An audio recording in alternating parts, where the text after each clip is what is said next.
site d'Abbesse pour cette première édition du Festival Cap, avec comme envie de partager, d'envisager les Landes aujourd'hui pour demain. On doit cette manifestation au département des Landes. On remercie également la ville de Saint-Paul-les-Dax et la maison éco-citoyenne des Landes. Un des temps forts de ce premier festival, c'est également cette table ronde aujourd'hui.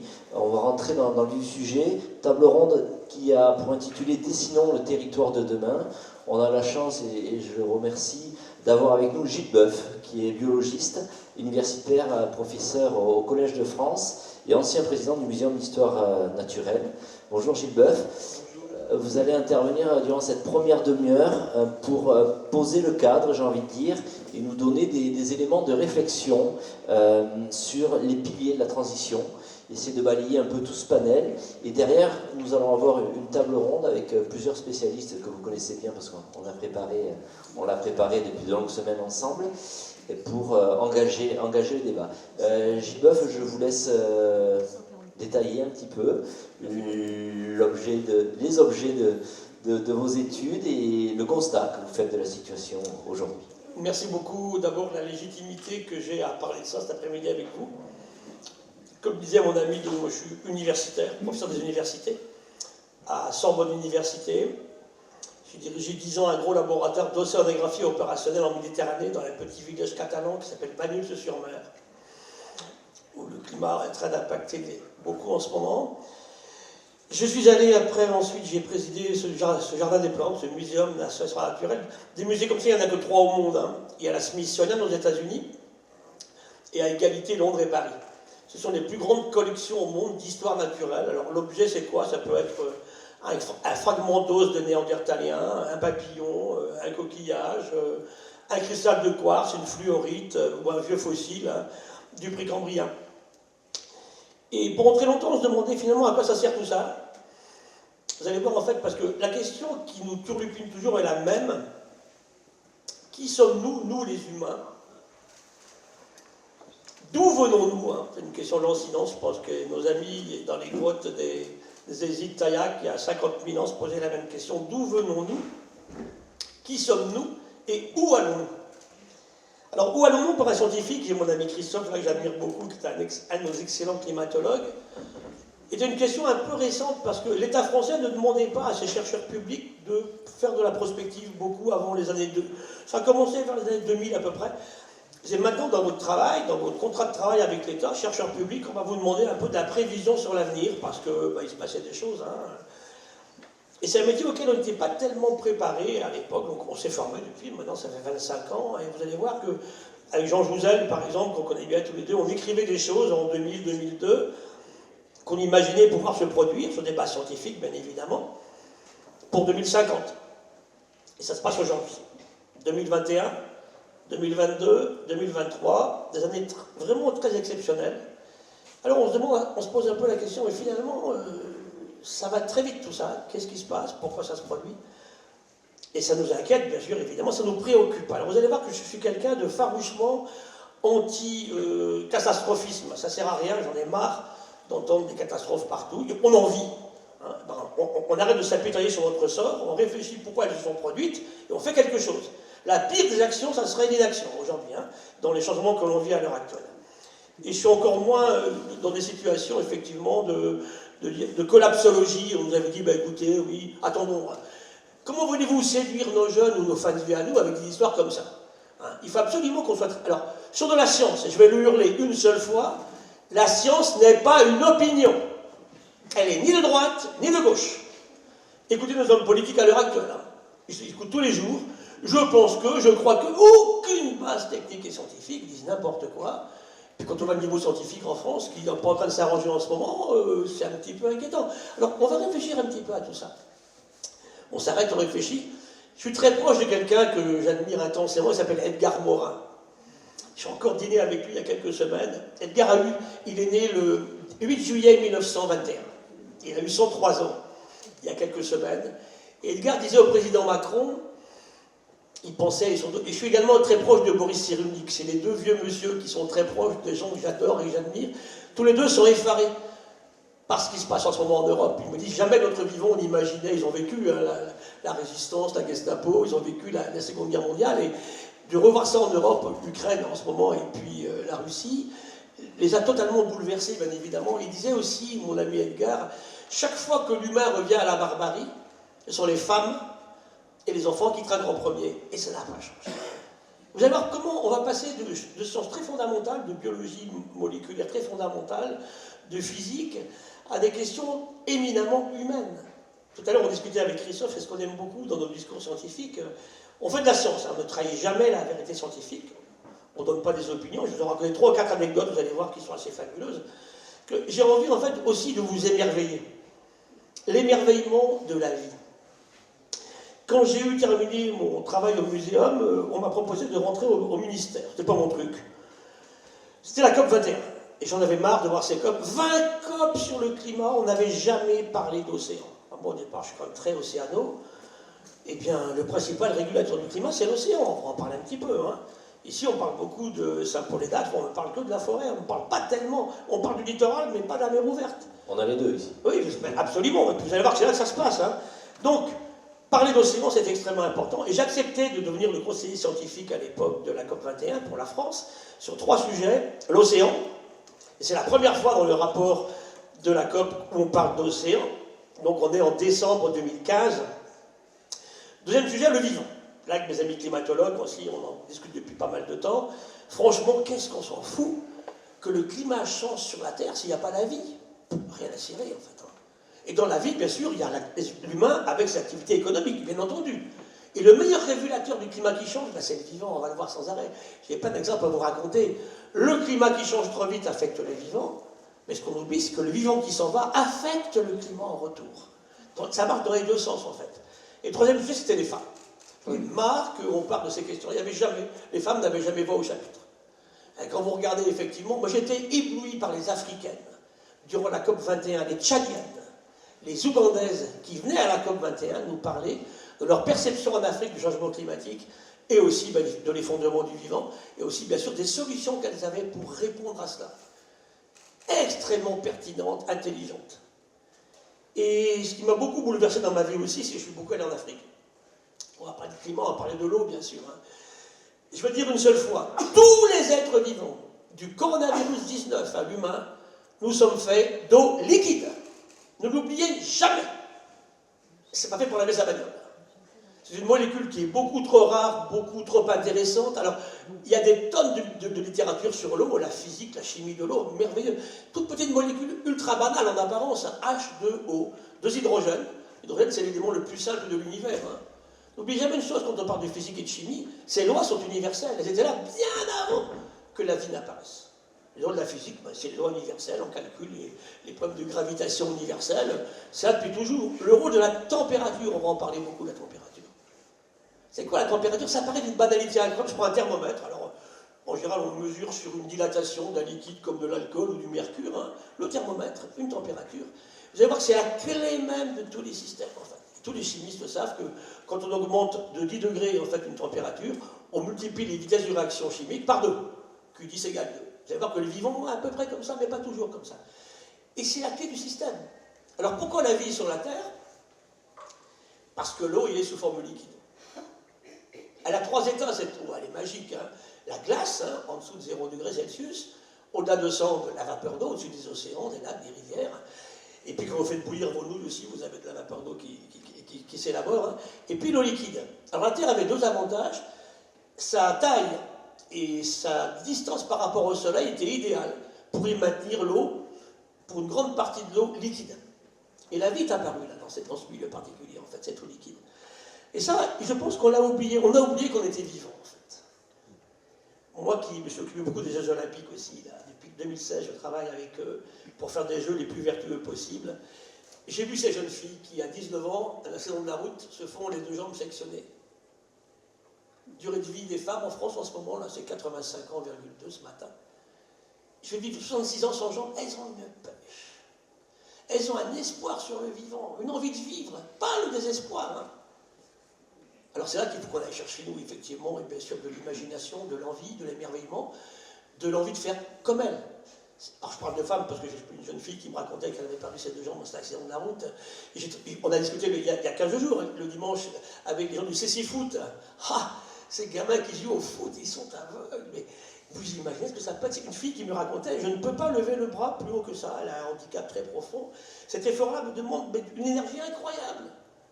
Elle lance le javelot. Donc vous voyez comment est-ce qu'aujourd'hui on réfléchit un petit peu à tout ça? Et au niveau des JO, c'est vrai que les Jeux paralympiques ont été vraiment une démonstration ahurissante de ce que peut faire l'humain avec de l'espoir, et pas du désespoir, et pas de la collapsologie, et pas du catastrophisme en fait. Et puis finalement, alors, pour terminer sur les JO, si on est vraiment écolo jusqu'au bout, on ne fait pas les Jeux olympiques, je suis d'accord avec vous. Mais dès le moment où on décide de les faire, on les fait de la meilleure façon possible. En bilan carbone, on est au moins 2 fois mieux que Londres. En bilan plastique, au moins 2 fois mieux que le bilan des Jeux olympiques entre 2010 et 2020. Là, on a regardé, on n'a pas amené une seule denrée alimentaire par avion sur Paris. Tout a été acheminé, tout venait de 80%, 250 km autour de Paris, le reste de France, ou alors venu par la route ou par le train, mais pas par avion. Tous les véhicules sur place étaient, aucun véhicule thermique sur les sites olympiques. Alors, vous me direz, est-ce que c'est pas à mettre un petit peu d'en place? Non, il fallait qu'on puisse les faire comme ça, en fait. Et ils ne vont pas coûter plus cher que les autres. Au contraire, je pense que la France a acquis, là, une capacité assez inouïe. Alors, je dis aux Américains, on était avec la maire de Los Angeles, comment ils vont faire mieux? Il y aura des problèmes dramatiques. Hein. En plus, moi, je suis quelqu'un qui avait dit depuis le départ, je leur avais dit, pas de Jeux Olympiques dans l'hémisphère nord au mois de juillet. Rappelez-vous, le 26 juillet 2022, à Paris, 42 degrés. 39 degrés à Bordeaux, vous vous souvenez, c'est hier, hein, tout ça. Hein. Alors, l'humain, en fait, faire des efforts physiques jusqu'à 33 degrés, ça va à peu près en chaleur sèche. Hein. Mais en chaleur humide, je les tue tous, hein, ça c'est absolument clair. Très beaucoup des militaires en ce moment. Pourquoi on a perdu la guerre du Vietnam? Pourquoi on a perdu la guerre d'Indochine? Hein? Pourquoi les meilleurs guerriers américains dans les jungles du Guatemala ne s'en sortent pas? Parce que chauffés depuis tout petit pendant l'hiver, refroidis l'été, ils sont incapables. Mis dans des conditions de limite physiologique de l'humain, dans sa physiologie intime, hein, au niveau médical, de réagir. Ils buvaient 10 litres d'eau par jour, hein, et ces guerriers dans ces conditions-là. Ça, c'est pour vous dire que, si je vous le raconte, nous sommes totalement dépendants de ces conditions extérieures. L'humain est profondément animal. On a la même glande thyroïde qu'une truite, voilà. Ça vous plaît, ça vous plaît pas, c'est comme ça. Quand j'ai un médecin qui me dit « Ah, c'est une glande thyroïde, la truite », je me dis « Il faut que je recommence tout maintenant. » Ben oui, tous les vertébrés ont une glande thyroïde. Mais vous allez voir, on n'est pas que ça. Et c'est pas ça qu'on en discute aujourd'hui, c'est ça qui est intéressant avec nous aujourd'hui. On est profondément animaux, d'ailleurs on va avoir un débat d'ailleurs à Paris, à Beaubourg, au début décembre, venez, on a un colloque le 2 décembre. L'humain est-il un animal ordinaire? Super question intéressante. Hein. Mais cette physiologie dont je vous parle, vous buvez, vous mangez, vous faites des câlins, c'est totalement animal comme comportement. Hein. On n'est pas que ça. Et vous verrez que finalement, ce que j'admire beaucoup chez l'humain aujourd'hui, si je reste encore moi, sinon optimiste, en tout cas pas désespéré aujourd'hui, c'est parce que j'adore l'humain quand il fait des trucs qui servent à rien. Voilà. Je reviens à Ératosthène. On est 2 siècles avant Jésus-Christ en Égypte. Avec son copain, ils ont marché jusqu'à Assouan. Donc ils connaissent la distance, il n'y a pas de carte Michelin à l'époque. Hein. Ils connaissent la distance du Caire à Assouan. Et là, ils y vont le 21 juillet, jour du solstice d'été, hein, avec le soleil au zénith, mesurer l'ombre au sol d'une obélisque. Et en fait, c'est intéressant parce qu'ils connaissent la hauteur de l'obélisque, ils connaissent la distance entre les 2 points, et en mesurant l'ombre au sol, vous savez ce qu'ils calculent? La circonférence de la Terre. Ultra précis, aussi bien que nos mesures de géodésie actuelles. On comprenait que mon émoi, quand j'entends un type qui me dit « moi je suis platiste », et là on est effectivement 200 ans avant Jésus-Christ, il savait que la Terre est ronde, effectivement. Et non seulement il calcule la circonférence de la Terre, par la pure géométrie, c'est ça l'esprit humain, aucun animal n'a jamais fait ça. C'est l'humain qui fait ça en fait. Ah, ça sert à rien du tout sur le moment, hein. C'est génial. Et là j'ai une admiration sans fond pour l'humain capable de faire des trucs comme ça, par de la pure géométrie en fait. Hein. Il calcule aussi la densité de la Terre. Et ils ne sont pas trop gourés. Un deuxième exemple, je vais revenir à une région pas loin de chez nous, je vais vous emmener du côté dans Lot-et-Garonne, on y est, pas loin.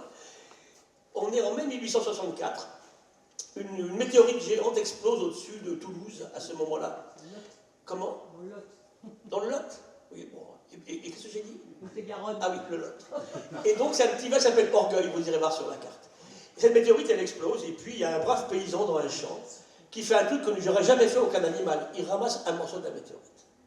Il fait 11 kilos. Et il reste 100 ans dans une caisse à oignons dans le jardin.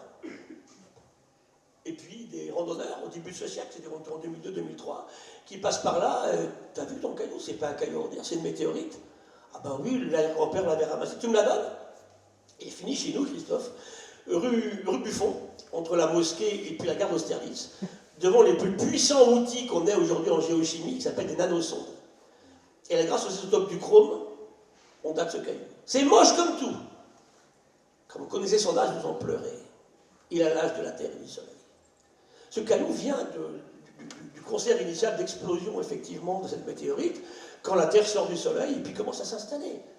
C'est ça le rôle de la science. J'ai l'impression qu'on l'a fait doser par des tas de laboratoires, c'est de la vraie science, c'est formel, c'est pas une opinion. Ce caillou, il a 4,6 milliards d'années d'âge. Vous le caressez, vous en pleurez, votre cœur commence à palpiter en caressant un truc hyper moche. Hein, c'est pas une belle émeraude en fait. Hein. Et le troisième exemple que j'adore en histoire incroyable que peut faire l'humain, j'ai eu la chance 2 fois dans ma vie, c'est exceptionnel, c'est un privilège incroyable. Je suis allé 2 fois visiter l'original de la grotte Chauvet. Chauvet, nous sommes en Ardèche, près de Vallon-Pont d'Arc, et il y a 3 personnes, Eliane Brunel, Christian Hiller et puis Jean-Marie Chauvet, qui sont en balade un dimanche matin, c'était le 19 décembre 1994. Et alors on leur avait dit, il y a une grotte, va faire un tour, tu verras, il y a un peu de mouvement d'air, donc ils y sont allés.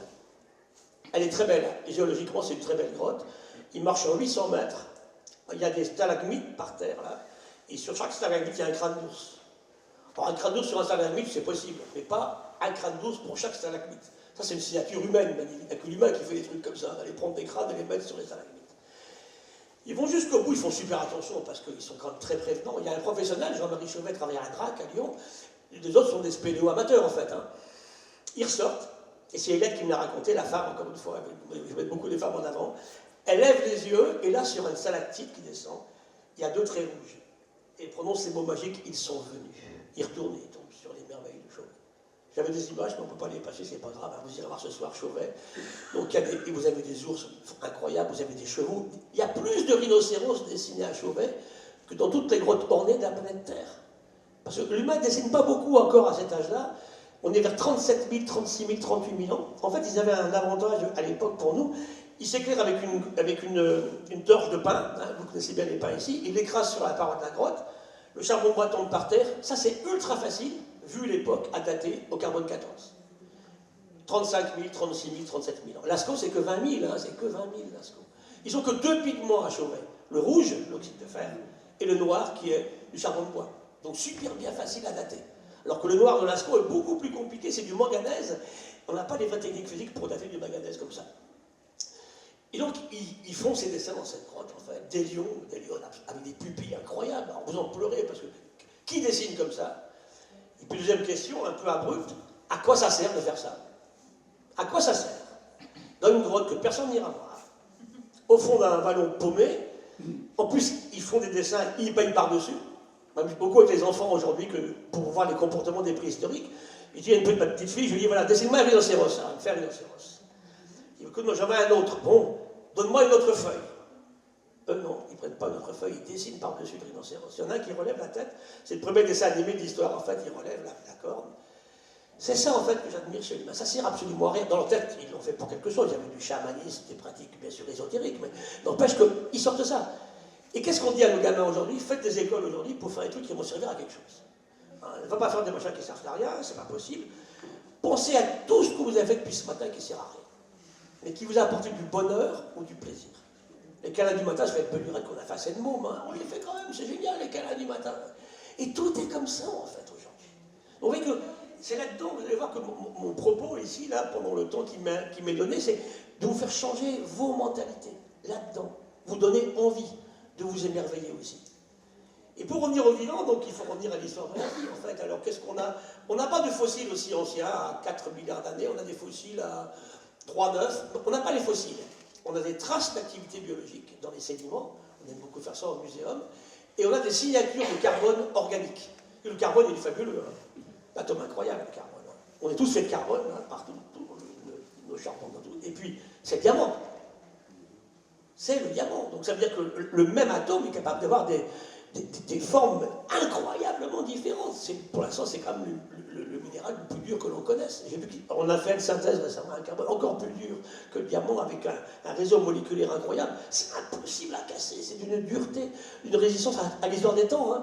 Et dans les grands phénomènes des plaques tectoniques qui bougeaient, du volcanisme, eh bien ce carbone s'est formé sous forme de diamant. Et le vivant va partir, donc à peu près à cette époque-là. La Terre, elle a 4,6 milliards d'années, c'est assez bien. On n'a pas de méthode pour le mettre en évidence, 4,6, hein, donc c'est par le Soleil. La Lune sortira un petit peu après. Et puis le vivant, on est vers 3,9, 3,8. Des terrains en Groenland, hein, à Kilia, on a des terrains aussi en Australie, où là on a quand même des traces d'activité biologique. Il y a du carbone qui est d'origine organique, hein, le nôtre, qui fait nos os, qui fait aujourd'hui tout ce qu'on est. Hein, on est plein de carbone, hein, carbone, de l'hydrogène, hein, le plus simple élément de la chimie, l'oxygène, on va en reparler, et puis l'azote. Puis il y a plein de trucs. Un poil de sélénium, on a tous un poil de sélénium. Sans ça, on ne vit pas. Mais avec parcimonie, comme c'est un minéral extrêmement rare, le vivant, on l'a utilisé. L'iode, moi je suis endocrinologue, travaillé sur les glandes thyroïdes. Il y a 800 millions d'années, ben, les vivants s'emparent de l'iode, un atome marin, l'iode, voilà. Et puis il fait des hormones avec un iode, 2, 3 ou 4 atomes. Hein, la mono, la di, la tri, la tétra, l'iodothyronine, la thyroxine, qui est l'hormone dans le glande thyroïde. Ici, on a tout l'iode qu'on a dans un corps humain, il est là. Elle fait quelques grammes, ma glande thyroïde. Et ça, c'est apparu dans l'océan, bien évidemment. C'est des choses qui sont liées à toute une histoire de la vie océanique. Alors, le vivant apparaît, au départ, c'est des bactéries. Une bactérie, c'est une enveloppe, avec de l'eau liquide dedans et de l'eau liquide à l'extérieur. Et ça communique en permanence. Très important, on ne coupe jamais la communication chez le vivant, sinon vous le tuez. Le vivant, c'est de la communication. Et pour plaisir à mes copains chimistes, parce qu'en ce moment, ils souffrent de l'image de la chimie. Hein. La chimie, c'est les pesticides et puis la chimie du pétrole. Hein. Mais c'est aussi la communication du vivant. Hein. La plus grande communication de la vie, c'est la chimie. Surtout en mer. On a un milieu qui est très particulier, beaucoup plus visqueux, beaucoup plus dense que l'air. La chimie, elle est parfaite. Hein. Mais aussi dans l'air, avec des molécules toutes petites, vous avez un petit coléoptère qui vit ici dans vos forêts irlandaises, que j'aime beaucoup, gros comme ça, il fait 3 mm. Il vit sur un arbre à 43,2 mètres de haut, il trouve sa copine 200 arbres plus loin à 33,50 mètres. Comment il fait? La chimie. Hein. Elle émet des molécules qu'il va reconnaître, il va voler vers elle et la retrouver. Alors, ça marche très bien aussi, bien sûr, en dehors de l'eau. Donc, la vie apparaît dans l'eau. La vie au début est très simple. Et puis après, vous avez les protistes. Ça veut dire que là, vous avez des cellules plus grandes, elles ont un noyau, mais l'ADN est dans ce noyau, alors que chez les bactéries, il est libre. Et ces protistes, ben, ils sont incroyables. C'est le phytoplancton de l'océan, vous connaissez. Alors on me dit, ben, c'est joli, professeur, le phytoplancton, quand je montre des images, c'est magnifique. C'est pas que ça. Le phytoplancton, c'est la moitié de l'oxygène de la Terre. On parle que des arbres, hein, mais n'oubliez pas que l'océan vous fait largement autant d'oxygène. L'océan vivant, bien entendu, hein, que nos arbres et nos végétaux terrestres. Les levures, tout le monde s'en fout des levures. Sans levure, pas de pain, pas de vin, pas de bière, pas de fromage, pas de français. Personne ici à Dax. Ah ben ouais, peut-être que finalement le vivant, ça sert à quelque chose, alors ben oui. Regardez, en ce moment, on a des problèmes sur le pénicillin Roqueforti, comme on a foutu des antibiotiques partout, à tort et à travers, ben, ils sont en train de tuer la bactérie, puis il n'y aura plus de Roquefort. Donc vous voyez que, et pas de bactérie, c'est un champignon. Donc vous voyez qu'à ce niveau-là, tout ça est en train de se mettre en place petit à petit. Alors est-ce qu'on l'a appris mal ou bien, ou est-ce qu'on l'a jamais appris ou on l'a oublié? Et quand je parle aujourd'hui, moi, avec mes collègues qui sont... C'est pas que quand je suis allé au ministère, je dis à ma ministre, écoutez, vous n'avez que des polytechniciens ou des gens qui avaient fait l'école d'administration, des énarques. Elle me dit, oui, vous n'avez pas le même discours que les autres. Et bien sûr, ils ne racontent jamais ça, ils ne savent même pas que c'est vrai. Ils ne savent même pas qu'ils sont faits d'eau et de bactéries. Alors, revenons à ce qu'on est. Et au niveau agricole, on aime beaucoup ici le monde agricole, bien évidemment, ou le monde de la pêche, ou de l'agriculture. Hein. On est très lié à ces aspects particuliers-là. Donc la vie se développe, et un jour elle sortira de l'eau, puis on aura effectivement les champignons, les plantes et les animaux qu'on évoquait tout à l'heure. Hein. Qu'est-ce qu'on connaît aujourd'hui? En gros, 2,5 millions d'espèces vivantes. Il y en a combien en vrai, professeur? 20 millions?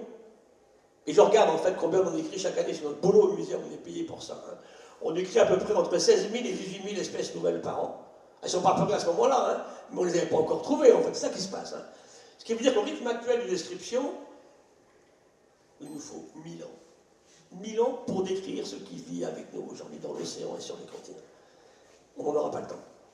À la vitesse où on détruit, tout ça sera, la moitié sera partie à la fin de ce siècle si on continue comme ça, bien évidemment. Alors comment on fait pour mettre en évidence ce vivant sans connaître effectivement toutes les espèces qui peuvent? C'est une vraie question. Alors pour revenir à notre département d'Inde, qu'on aime bien ici, il faut bien voir que vous êtes un morceau de cette planète, un morceau de ce qu'on appelle la géométrie de la France particulière, un assez grand département en superficie, bien sûr, assez peu peuplé, ça c'est une de vos chances. Hein. Et s'il y a moins de monde, bah, en général ça se porte un petit peu mieux, bien évidemment. Vous n'avez pas de grande mégalopole non plus. Vous avez des activités économiques. C'est un département qui a longtemps été dans une situation économique difficile hein, dans le passé. Ce n'était pas simple. Hein. Je voyais les musées ici qui nous racontaient la vie dans les Landes il y a 4-5 siècles. C'était compliqué. Et puis les gens se sont habitués et puis ils se sont mis à avoir des activités à eux. Et pour clore ce préambule rapide, je dirais que on a envie de vivre ici. Si vous êtes là, je suppose que vous aimez les Landes. Vous avez envie d'y rester. Comme nous sommes des animaux sociaux, les humains, ben, on veut une famille, c'est normal. Des enfants, des petits-enfants, des amis. Les amis, c'est chouette parce que vous les choisissez. Hein. La famille, vous ne choisissez pas. Les copains, vous les choisissez. Ça, c'est vachement important.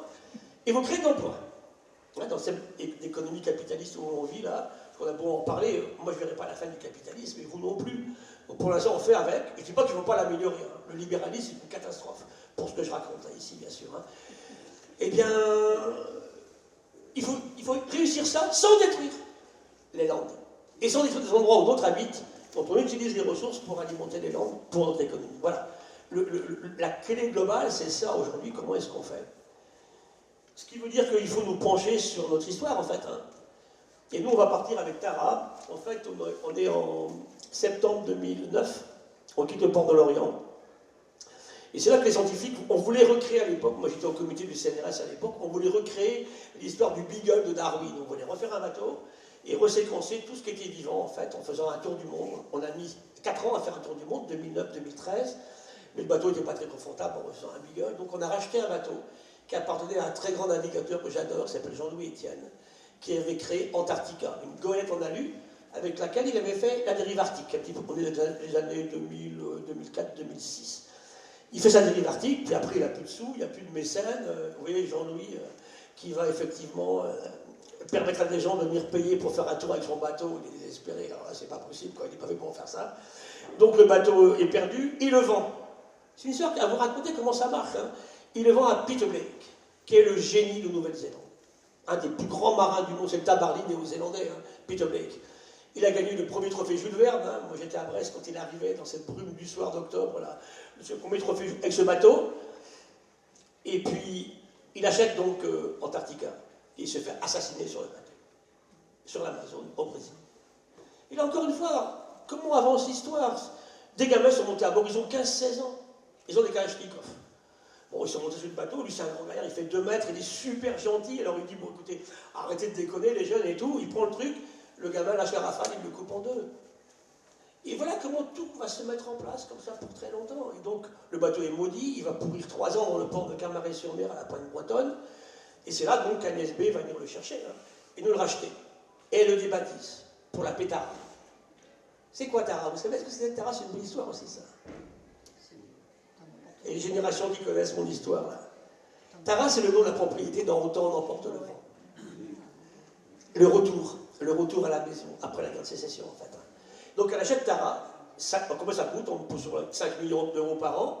Et depuis, donc maintenant, depuis ça fait 25 ans, maintenant, effectivement, qu'on active des missions de Tara. Et on va s'intéresser aux origines de la vie, c'est ce qu'on voulait faire. Hein. Donc, les virus marins, les bactéries marines et les protistes. Hein. Mes gros trucs avec un noyau que sont les levures ou les micro-algues. Hein. Et on va tout séquencer. Alors, j'avais des photos à vous montrer. Et dès qu'on a quitté le port de l'Orient, un coup de filet à plancton, ça grouille de trucs géniaux là-dedans, partout. Et c'est l'océan vivant, celui-là, qui nous permet aujourd'hui de produire cet oxygène et de capter. L'océan a capté 30% du gaz carbonique en excès qu'on a produit depuis la révolution industrielle. On est dans le caca, hein, Christophe nous le dit souvent en ce moment, ça serait pire si on n'avait pas eu l'océan, bien évidemment. Qu'on appelle, c'est pas très bon comme dire, mais un puits de carbone en fait. Hein. Et voilà, et on fait le tour du monde, et au bout de 4 ans de tour du monde, on se rend compte que quand on séquence à nouveau de la surface de l'océan, on a tout trouvé, quoi, sur un écosystème qui n'était presque pas connu. Donc voilà, ça c'est des travaux qui sont à mener globalement, et Tara, dès le départ, a fait un énorme effort de communication. Il y a 100 classes en France de gamins qui sont connectés à Tara, on est en Nouvelle-Zélande, On est au Brésil, on est au Kamtchatka, les gamins se connectent, on a trouvé ça aujourd'hui, on a vu ça. Ça c'est magique. On est remonté à Lyon il y a quelque temps, on avait dématé Tara à Port-Saint-Louis-du-Rhône, on est remonté à Lyon faire des conférences avec les collègues. Et là on a fait une session publique, comme il y a beaucoup plus de monde, c'est une grande ville, Lyon, pour parler justement de ce que Tara a apporté à la connaissance générale. Donc voilà, tout ça c'est pour vous dire que, pour ne pas être trop long, il faut absolument qu'on revienne à nos origines, hein, qu'on admette que nous sommes vivants. On n'est pas à côté. Et ne pouvons pas nous passer de ce vivant. Vous ne mangez que du vivant. On l'a oublié. On ne bouffe pas un morceau de granit ou un cristal de quartz. Hein. Et surtout, on ne coopère qu'avec du vivant. Et un corps humain, c'est que de la coopération.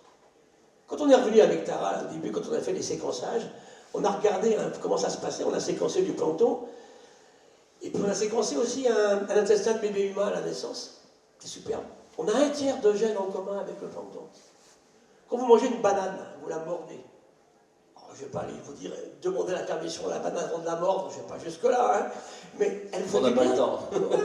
N'empêche vous avez 2 tiers de gènes en commun avec l'abeille d'à côté, ou avec une banane, ou avec votre maïs ici. Donc c'est là que, admettons ce qu'on est, une fraction de ce vivant. Et maintenant, et ça c'est un truc que je travaille beaucoup en ce moment, chaque désordre de relation entre nos bactéries à nous, sur une peau saine, hein, ou bien dans un tube digestif ou dans un vagin féminin, eh bien c'est l'obésité, quand ça ne va pas. C'est le diabète de type 2, c'est l'hypertension artérielle, c'est l'autisme, c'est Alzheimer, attendez. Parce que tout ça est en intime connexion, en fait. Et aujourd'hui, on a des techniques, aujourd'hui, par exemple, maintenant, sur une césarienne, hein, depuis 20 ans, on refait un frottis vaginal à la maman, et on remet les bactéries du frottis dans la bouche et dans l'anus du bébé. C'est merveilleux, ça marche super bien. Alors que s'il y a un désordre de relation au moment de la naissance entre ce bébé qui naît, qui n'a jamais connu en fait le vivant de la Terre, hein, le placenta l'a suffisamment isolé, il est quasi axénique au départ, eh bien, quand il fait ce passage dans le corps de la maman, il s'ensemence des bactéries de la maman. Ça, c'est fabuleux. On a oublié que tous, on sort d'un corps de femme. Et vous avez vu les misères qu'on fait aux femmes aujourd'hui. Parlez avec tous ces machos qui nous entourent, ils l'ont complètement oublié. Regardez ce qui se produit aujourd'hui. Et donc, quand l'ensemencement se passe mal, c'est clair, eh bien, c'est des ordres absolument fantastiques. C'est-à-dire, il y a plusieurs hommes politiques actuels, que je ne vous citerai pas les noms, qui ont été très mal ensemencés durant leur naissance par leur maman. Quand je vois aujourd'hui les conneries qu'ils racontent et comment ils sont moches. Voilà. Donc, vous voyez que dès qu'on a admis ça, ça va tout changer. Et donc, pour clore, je vais vous dire simplement qu'ici, dans les Landes, hein, il faut qu'on tienne compte de tout ça. Alors, ici, par les paysages, 2 mots sur les paysages. On va y venir, c'est l'objet de notre table ronde. D'accord. Vous allez en dire trop, on va se perdre là-dedans. Alors, je juste pour te dire une chose. Est-ce qu'il y avait des paysages autour des dinosaures? Non. Les paysages, c'est une construction de l'humain. Voilà pourquoi on a besoin de l'humain pour terminer. Donc, ma conclusion, c'est de vous dire aujourd'hui que si on ne tue pas les 3 plus grands défauts de l'humanité, notre économie, qui est effectivement l'incapacité à prévoir, l'imprévoyance. Deuxièmement, l'arrogance, surtout masculine. Le problème des femmes, c'est qu'elles sont amoureuses de mecs arrogants, c'est pas terrible. Et enfin, la cupidité. On s'en sortira pas. Et je termine sur le plancton qui nous dit dès le départ, il y a infiniment plus de coopération, de symbiose, d'entraide, de mutualisme et de commensalisme entre les êtres vivants du début de la vie que de compétition. L'avenir, il sera dans la coopération, dans l'entraide et dans l'amour de l'autre. Voilà. Merci Gilbert. Pleine introduction, j'ai envie de dire cette mise au point sur le vivant. On est parti très loin, des millions d'années, on est revenu par moments dans les Landes. Les Landes, il va en être question. J'invite à me rejoindre Philippe Larazé, qui est directeur du CAUE des Landes, également Mohamed Tabni, qui est membre du comité régional scientifique sur le changement climatique, avec Aclimatera. On excuse Tristan Brizard, qui devait être avec nous aujourd'hui, qui devait nous parler de sobriété foncière et qui a eu un empêchement de dernière minute. Gilles Boeuf, vous allez rester avec nous. Alors, on l'a entendu dans vos propos très enthousiastes ces 30 dernières minutes, vous avez tenté de tirer de l'optimisme, des raisons d'espérer de la situation actuelle dans votre introduction. On s'occupe aujourd'hui de savoir comment sera le territoire de demain, comment nous allons le dessiner. Il y a une accélération du changement climatique, c'est indéniable. Je vous propose très rapidement faire un premier tour de table avec vous trois sur l'état des lieux synthétiques avant que l'on bascule vers vos recommandations, vers les démarches prospectives et dans le débat tout simplement. Peut-être démarrer avec vous, Philippe Arrazé. Vous, Gilles Boeuf a tenté d'introduire le sujet du paysage. Vous êtes sur le paysage au CAUE. Comment ces paysages ont-ils évolué à l'échelle des Landes, ici où nous sommes aujourd'hui? Bonjour. D'abord, je voudrais dire que je suis très intimidé d'être à côté du professeur Gilles Boeuf, déjà. Voilà. Sur l'état des lieux, deux ou trois remarques. La première remarque, c'est effectivement de quoi est-ce qu'on parle quand on parle du paysage. Je crois qu'il faut qu'on se mette d'accord pour la suite de la conversation. Il y a souvent dans cette affaire de paysage deux dimensions. Il y a une dimension qui a trait à la réalité, les éléments objectifs, on va sans doute y revenir. Et puis il y a un autre aspect qui fait d'ailleurs le lien avec ce qui a été dit par le professeur tout à l'heure, qui est un aspect plus sensible du sujet, c'est-à-dire le caractère subjectif de cette affaire-là. Et évidemment qu'il y a des interactions entre, alors il faut dire, devant des scientifiques, des facteurs naturels, des dynamiques naturelles, et évidemment la manière dont les sociétés au fil du temps, effectivement, ont habité ce territoire. On va parler des Landes, puisque je connais plutôt les Landes. Et effectivement, c'est cette combinaison effectivement de ces facteurs-là qui ont effectivement façonné ces territoires. Alors, je voudrais faire deux, trois remarques, peut-être pour commencer à discuter du sujet. Le premier sujet, c'est qu'on a eu longtemps considéré qu'il y avait des éléments un peu immuables, c'est-à-dire des éléments qui étaient sur du temps long, il y a des géographes ici, mais par exemple la question du relief, etc. Et on a cru peut-être un peu rapidement que la question du climat, par exemple, était quelque chose qui était un peu un invariant, quelque chose qui était installé. Bon. Et puis les scientifiques que vous êtes, pour certains ça fait déjà un petit moment, me semble-t-il, ont alerté effectivement sur les limites de tout ça, et qui fait qu'aujourd'hui ce qui était quelque chose d'immuable ne l'est plus. Et si j'ai bien compris, varie extrêmement rapidement. On était hier avant-hier avec les collègues de l'agence de l'eau qui nous ont expliqué que dans peu de temps il n'y aura plus de glaciers dans les Pyrénées. Le débit des rivières va chuter dangereusement, c'est un combustible, etc., etc. Bon. Donc, ce qui était immuable ne l'est plus. Nous sommes partie prenante du vivant et nous l'avions oublié et on ne connaît pas tant que ça le vivant. Première remarque. La deuxième remarque, c'est effectivement sur les activités humaines. Moi, ce qui me frappe, on y reviendra peut-être sur... On va revenir, l'objectif c'est de faire qu'on pose un état des lieux justement de ces paysages dans les Landes et lesquels vont muter et lesquels ont déjà muté. Je termine juste là-dessus avec deux remarques. La première, c'est que les transformations qu'on a connues du paysage, en tout cas dans la période beaucoup plus récente, on avait souvent plusieurs conjonctures de facteurs. Le premier, c'est qu'on avait souvent des évolutions techniques ou technologiques structurantes, on va dire. Souvent, tout ça rencontrait des besoins des populations et de l'économie, et souvent, tout ça a été quand même largement soutenu par les politiques publiques. Bon. Si vous voulez, je prendrai quelques exemples après. Je voulais simplement le rappeler. Et le dernier élément sur les questions liées à la subjectivité des territoires, et qui me semble important par rapport à la manière de faire société au plan local et de faire projet ensemble, ce qui n'est pas toujours le cas manifestement, c'est effectivement que chacun a une opinion sur ce qu'il voit. Quelle que soit sa condition, il y a une opinion sur la manière dont les territoires se transforment. Et j'observe que cette opinion varie selon que les paysages nous sont familiers, bon, quelquefois on ne les voit plus évoluer d'ailleurs, ou selon qu'on les découvre, parce qu'on vient s'établir ou parce qu'on est touriste et qu'on vient dans des territoires, etc. Parce que les paysages, ceux auxquels on pense, sont les paysages qui sont attractifs, qui sont beaux et qui deviennent une ressource économique. Voilà. Et j'observe que sur une même réalité, on a des points de vue différents. Moi, j'ai grandi dans la Haute-Lande, j'y suis attaché, j'ai vu le paysage de la forêt changer d'ailleurs, et j'y suis très attaché. J'ai des amis qui sont angoissés par le paysage de la forêt landaise, qui trouvent ça anxiogène et ainsi de suite. Tout ça pour dire que là aussi, effectivement, on a des perceptions complètement différentes et par conséquent, il faut en parler. Alors, je ne sais pas si vous voulez que je parle des paysages landais. Oui, on va faire quand même une synthèse au départ, de savoir de quoi on parle, d'où est-ce qu'on part et de quelles sont les conséquences de ce changement climatique. Alors, et des transitions que l'on connaît aujourd'hui. Alors, si on parle maintenant des paysages tels qu'on les perçoit aujourd'hui, il y a un premier élément aussi qu'il faut avoir à l'esprit, c'est que les paysages qu'on a aujourd'hui, c'est quelque part le reflet, vous savez, des époques passées. Et donc, aujourd'hui, on a la synthèse sous nos yeux de tout ce qui s'est passé, quelquefois sur des temps relativement longs d'ailleurs, ou quelquefois des transformations extrêmement rapides, qui sont d'ailleurs pas forcément les meilleures. Donc, c'est un premier sujet. Alors, Dans les Landes, et c'est pas forcément l'image qu'ont les gens qui ne connaissent pas ce département, c'est quand même une très grande diversité des paysages. Je ne vais pas les décrire parce que, sous l'égide d'ailleurs du département et avec le soutien de l'État, il y a un atlas des paysages landais qui a été élaboré, qui a été mis en ligne l'année dernière, oui, il y a un an à peu près. Et donc, vous pouvez vous reporter à ce site-là, vous verrez la richesse, en fait, à tout point de vue d'ailleurs, qu'il y a derrière ces paysages. Donc, il y a 11 unités paysagères dans ce département. Il n'y a pas que la forêt landaise, hein, même si je suis attaché. Il y a 11 unités paysagères et il y a 11 sous-unités paysagères. Donc, une très grande diversité. La première raison à ça, il faut l'abuser, me semble-t-il, dans l'histoire. Je ne vais pas remonter trop loin, en tout cas moins loin, mais notamment lorsque ce département, à la Révolution, a été délimité. Il a été délimité pour les raisons qui étaient liées à la manière dont on voulait administrer le territoire à l'époque. Et donc, ça donne des grandes unités. Alors, le plateau landais, voilà, le piémont pyrénéen qui s'appelle la Chalosse chez nous, le cordon littoral, je ne vais pas rentrer dans les détails. Ça, c'est le premier sujet. Sauf que, quand on regarde ces paysages, ils ont énormément évolué. Pour des raisons diverses. Naturellement ou sous la main de l'homme?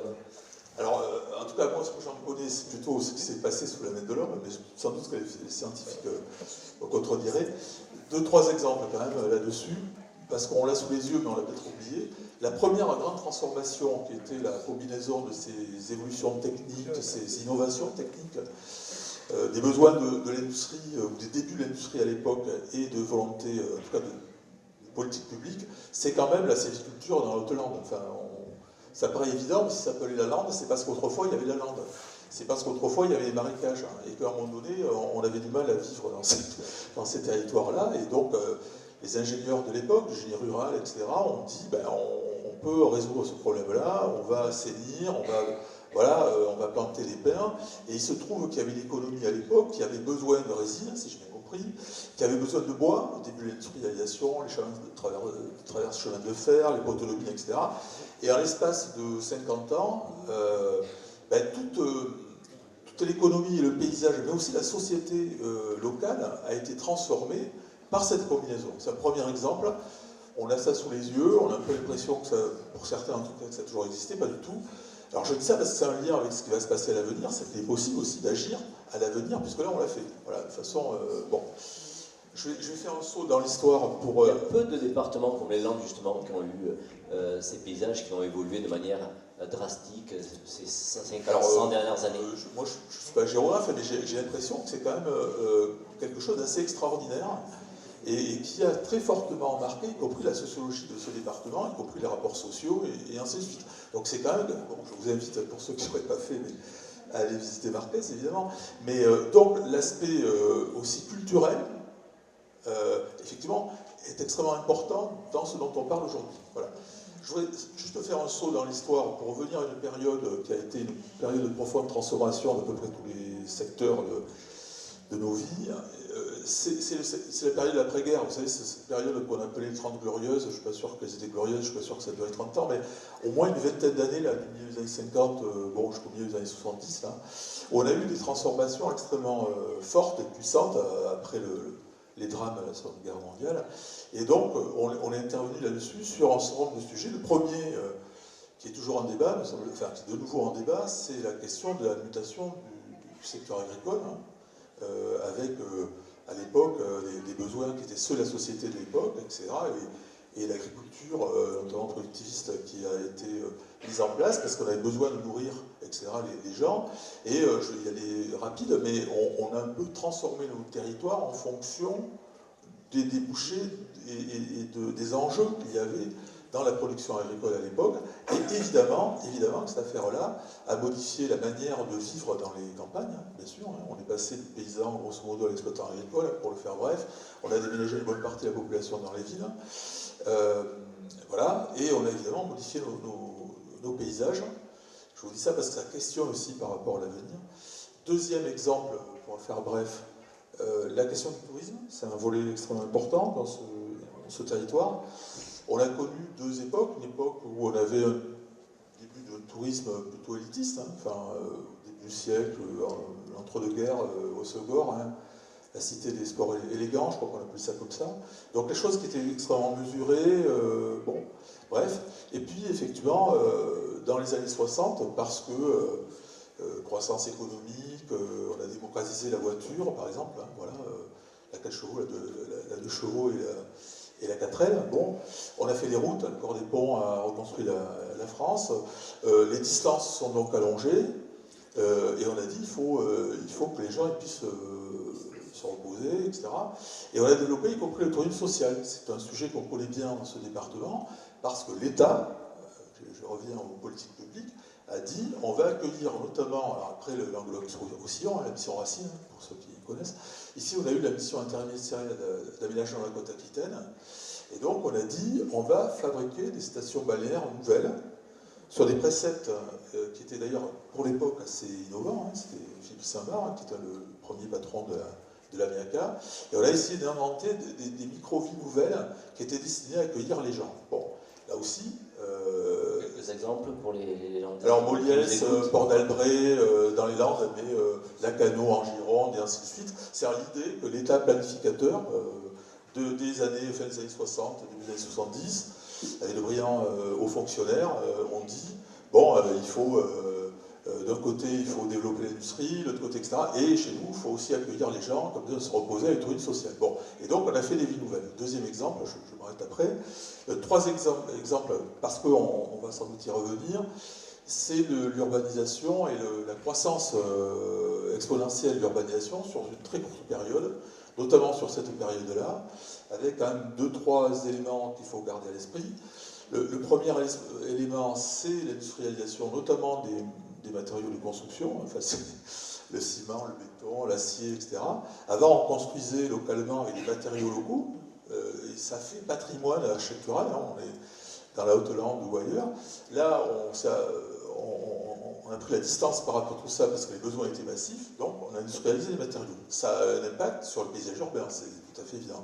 Le deuxième élément, pour aller très vite, c'est effectivement des concepts en matière d'urbanisme, parce que les idéologies ne sont pas uniquement en politique, sont aussi dans les biotechniques, et on a dit, on va aller vers un urbanisme fonctionnaliste. On va mettre l'habitat d'un côté, je ne sais pas quoi, les industries de l'autre, et ainsi de suite.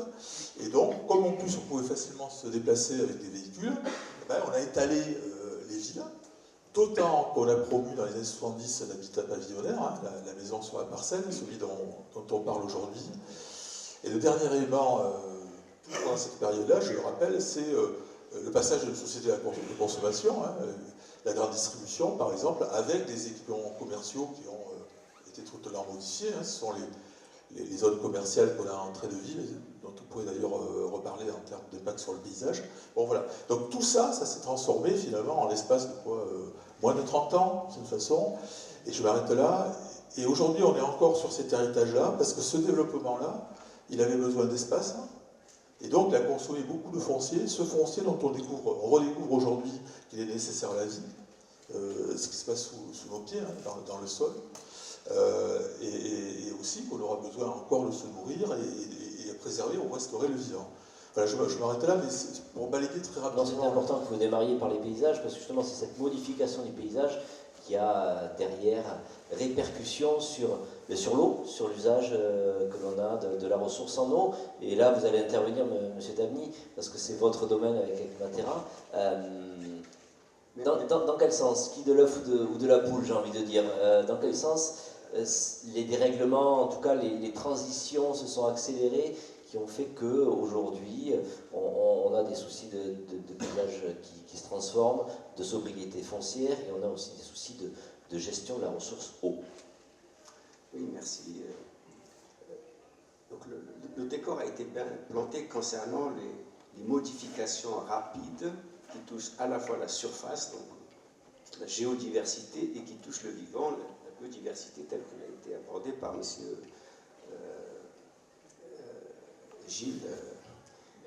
La question maintenant, on dit qu'on est dans l'anthropocène, c'est-à-dire que l'âge de l'homme, l'homme comme force géologique, et à les résultats de cette action de l'homme décuplé, c'est le changement global, et à l'intérieur du changement global, il y a la crise climatique, les modifications apportées au climat. Et le climat, les modifications qui sont bien étudiées par rapport au réchauffement climatique, ou ce qu'on peut appeler le dérèglement climatique, qu'elles soient à l'échelle globale ou à l'échelle locale, elles sont en permanence en interaction. Permanence en interaction, après, quel est l'effet direct sur les valeurs, sur les éléments fondamentaux comme l'eau?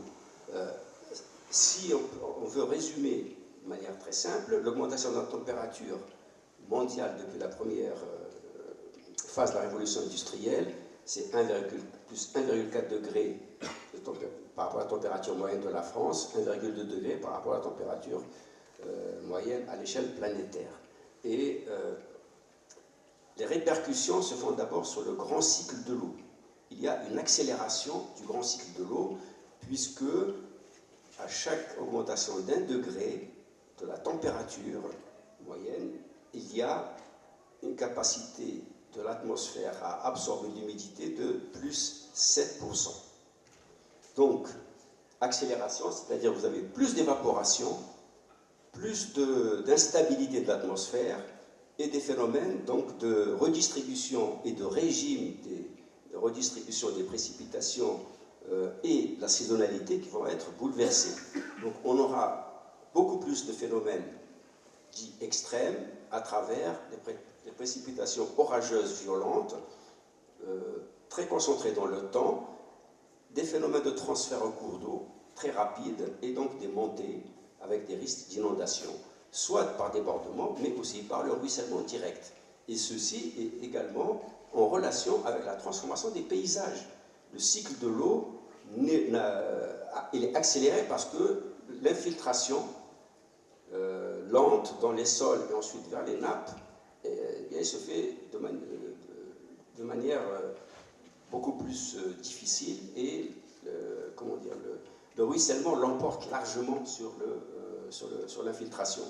Donc il y a un dérèglement à la fois de tout ce qui est recharge des nappes, mais aussi du fonctionnement des cours d'eau, avec de plus en plus, en période estivale, la coïncidence de canicules et de sécheresse, avec des assecs, des étiages beaucoup plus prononcés, en particulier les têtes de bassin des ruisseaux. C'est là il y a les espèces patrimoniales dans les têtes de bassin qui sont les moins artificialisées. Donc cette artificialisation de la surface de la terre, que ce soit par l'urbanisation, que ce soit par la transformation des systèmes agricoles et des paysages, des infrastructures, modifie totalement en fait le fonctionnement des systèmes naturels et dans lesquels l'eau est une colonne vertébrale dans la mesure où le vivant il est inféodé à la fois aux caractéristiques bioclimatiques des milieux. Donc si les glaciers disparaissent des Pyrénées, cela signifie que les étages altitudinaux pour la végétation vont être modifiés. Donc il va y avoir des espèces qui doivent migrer en altitude pour avoir les mêmes conditions je prends le chêne ou les sapins, etc. Mais dans les parties basses, eh bien, ce sera des conditions beaucoup plus difficiles, avec un stress hydrique beaucoup plus important. Alors, concernant les changements climatiques, par rapport à l'eau qui est, on la considère comme un élément qui doit être toujours multifonctionnel, garder la multifonctionnalité pour tous les usages, que ce soit pour les écosystèmes aquatiques, que ce soit pour le vivant, que ce soit pour les activités agricoles, donc pour l'éthique sociétale. Il faut partager la ressource, c'est ça? Voilà, donc la question, est-ce que par rapport aux activités agricoles et l'impact changement climatique, enfin par rapport à tous les usages, pas spécialement l'agricole, est-ce qu'on assure cet équilibre entre prélèvement et renouvellement? Est-ce qu'on ne s'inscrit pas dans une trajectoire plutôt d'aller vers des déficits et qui vont générer des tensions de plus en plus fortes en période où la demande est la plus élevée, c'est-à-dire la période estivale. Donc la question de la surveillance et du suivi à la fois de l'aspect hydroclimatique, que deviennent les pluies, quelle est leur évolution, quelle est la recharge des nappes, comment évoluent les débits, pour avoir un tableau de bord par rapport aux principaux cours d'eau, par rapport à la ressource disponible en surface, par rapport à la ressource disponible en profondeur, eh bien, donc là, la science, elle est absolument nécessaire. Il faut avoir ces données robustes et qui couvrent, je dirais, une résolution de plus en plus fine, qui permettrait à la fois aux gestionnaires, mais à tous les acteurs usagers, de dire voilà où on va, avec une vision prospective, donc de l'anticipation des crises, c'est-à-dire que si les modèles climatiques d'ici 2030, 2050 et 2100, en essayant de tabler sur un scénario moyen, pas celui où on ne fait rien, la société ne fait rien pour réduire les émissions de gaz à effet de serre, donc l'atténuation, donc à minima, donc par rapport aux accords internationaux, les accords de Paris, etc.,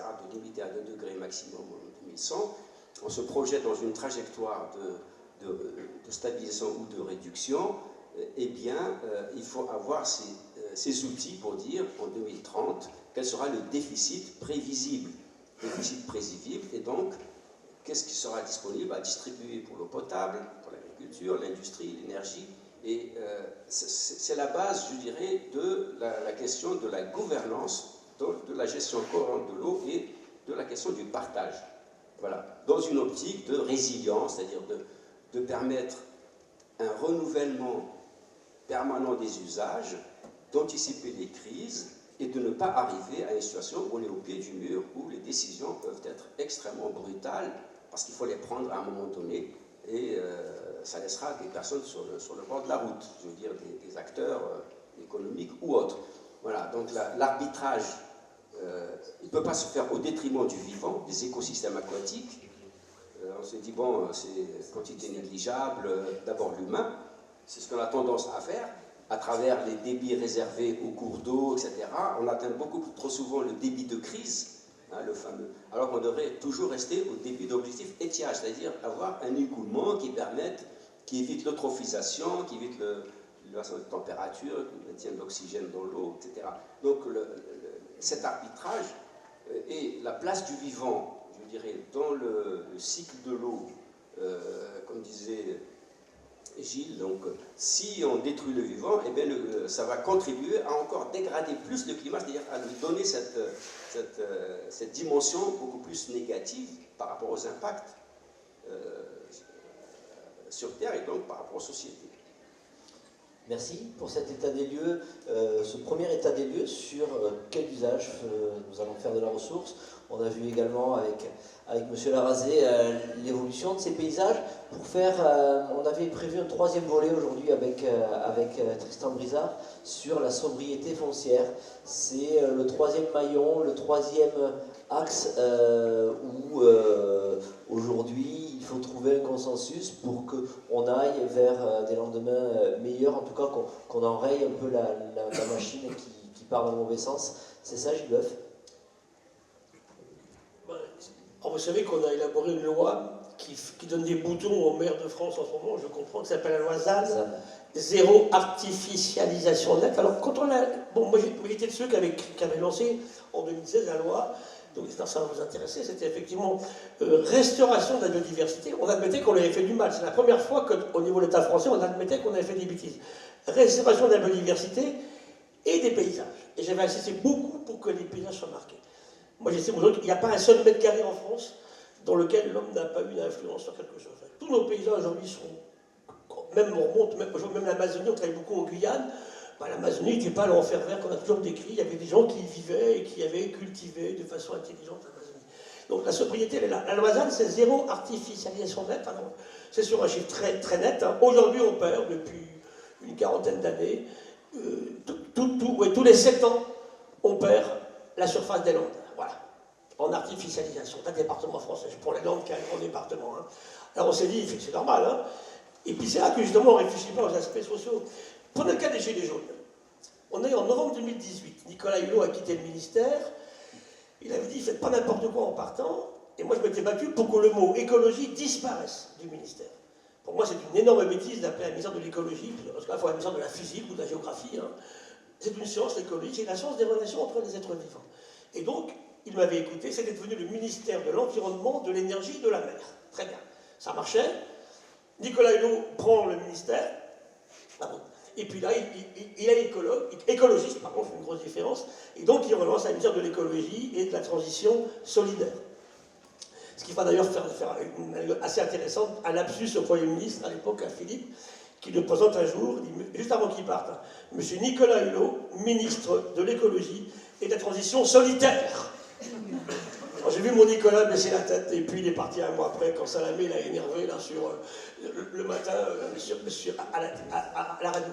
Alors, donc la Loisane, oui, le principe, on comprend très bien. Les Gilets jaunes, qu'est-ce qui s'est passé en fait? Il avait dit, faites pas n'importe quoi. On s'est dit, voilà, les écolos avaient une responsabilité, mais ils ne sont pas responsables de la situation, hein, dans les mesures qu'on a prises. Écoutez, le gasoil, aujourd'hui, on le gaspille, parce que ça, c'est vrai. Donc, eh ben, on augmente son prix, comme ça, ils vont moins en consommer. Catastrophe, on déclenche une révolution, c'est vraiment une révolution, hein, les Gilets jaunes. Bien, réfléchissez un petit peu aujourd'hui, le gasoil a beaucoup plus augmenté. C'est pas ces jours-ci, il est assez bas, là, tout à l'heure. En 2018, on a peu de Gilets jaunes à nouveau. Hein. Donc réfléchissez un petit peu à tout ça, parce qu'on a mis dans le crâne des Français, cette fois-ci, c'est pas les taxes, c'est la faute des Russes qui ont envahi l'Ukraine. Enfin, il y a plein d'histoires comme ça où on détourne l'attention vers des choses qui sont des pseudo-vraies ou fausses raisons de ce qui se passe. Donc, effectivement, la loi artificialisation, bah, regardez, moi je connais bon les Landes, mais je vois là aussi on est dans un département aussi, il n'y a pas de bâtiment en hauteur en fait dans les Landes. Hein. Ça veut dire que bon, il y a beaucoup de monde. Et aujourd'hui, pour moi, c'est clair qu'on multiplie les humains. Hein, alors, deux chiffres que vous devez avoir en tête quand même. Hein. 1941, 2 milliards d'humains sur la Terre. Octobre 2022, 8 milliards d'humains. L'humain était incapable de gérer sa stratégie démographique. Aucune espèce vivante ne vit comme ça. Hein. Ça se produit chez un papillon, ça se produit chez une grenouille, sur une limace, sur une taupe. Il y aura un contrôle global du prédateur ou du parasite qui va intervenir. Hein. L'humain, bon, grâce à cette technologie en fait. Hein. Il s'est cru du coup, sorti de la cuisse de Jupiter, hein, il a oublié qu'il était fait d'eau, lui, et de bactéries comme les autres. Justement, je ne l'ai pas dit, hein, vous avez plus de bactéries dans vous et sur vous que de cellules humaines. Hein. Vous êtes super beau. Hein. Je n'ai pas la photo pour vous la montrer. Votre lit, ce matin, à chacun, entre 1 et 2 millions d'acariens. Ah, oh là là, oh, c'est dégoûtant, c'est génial. Hein.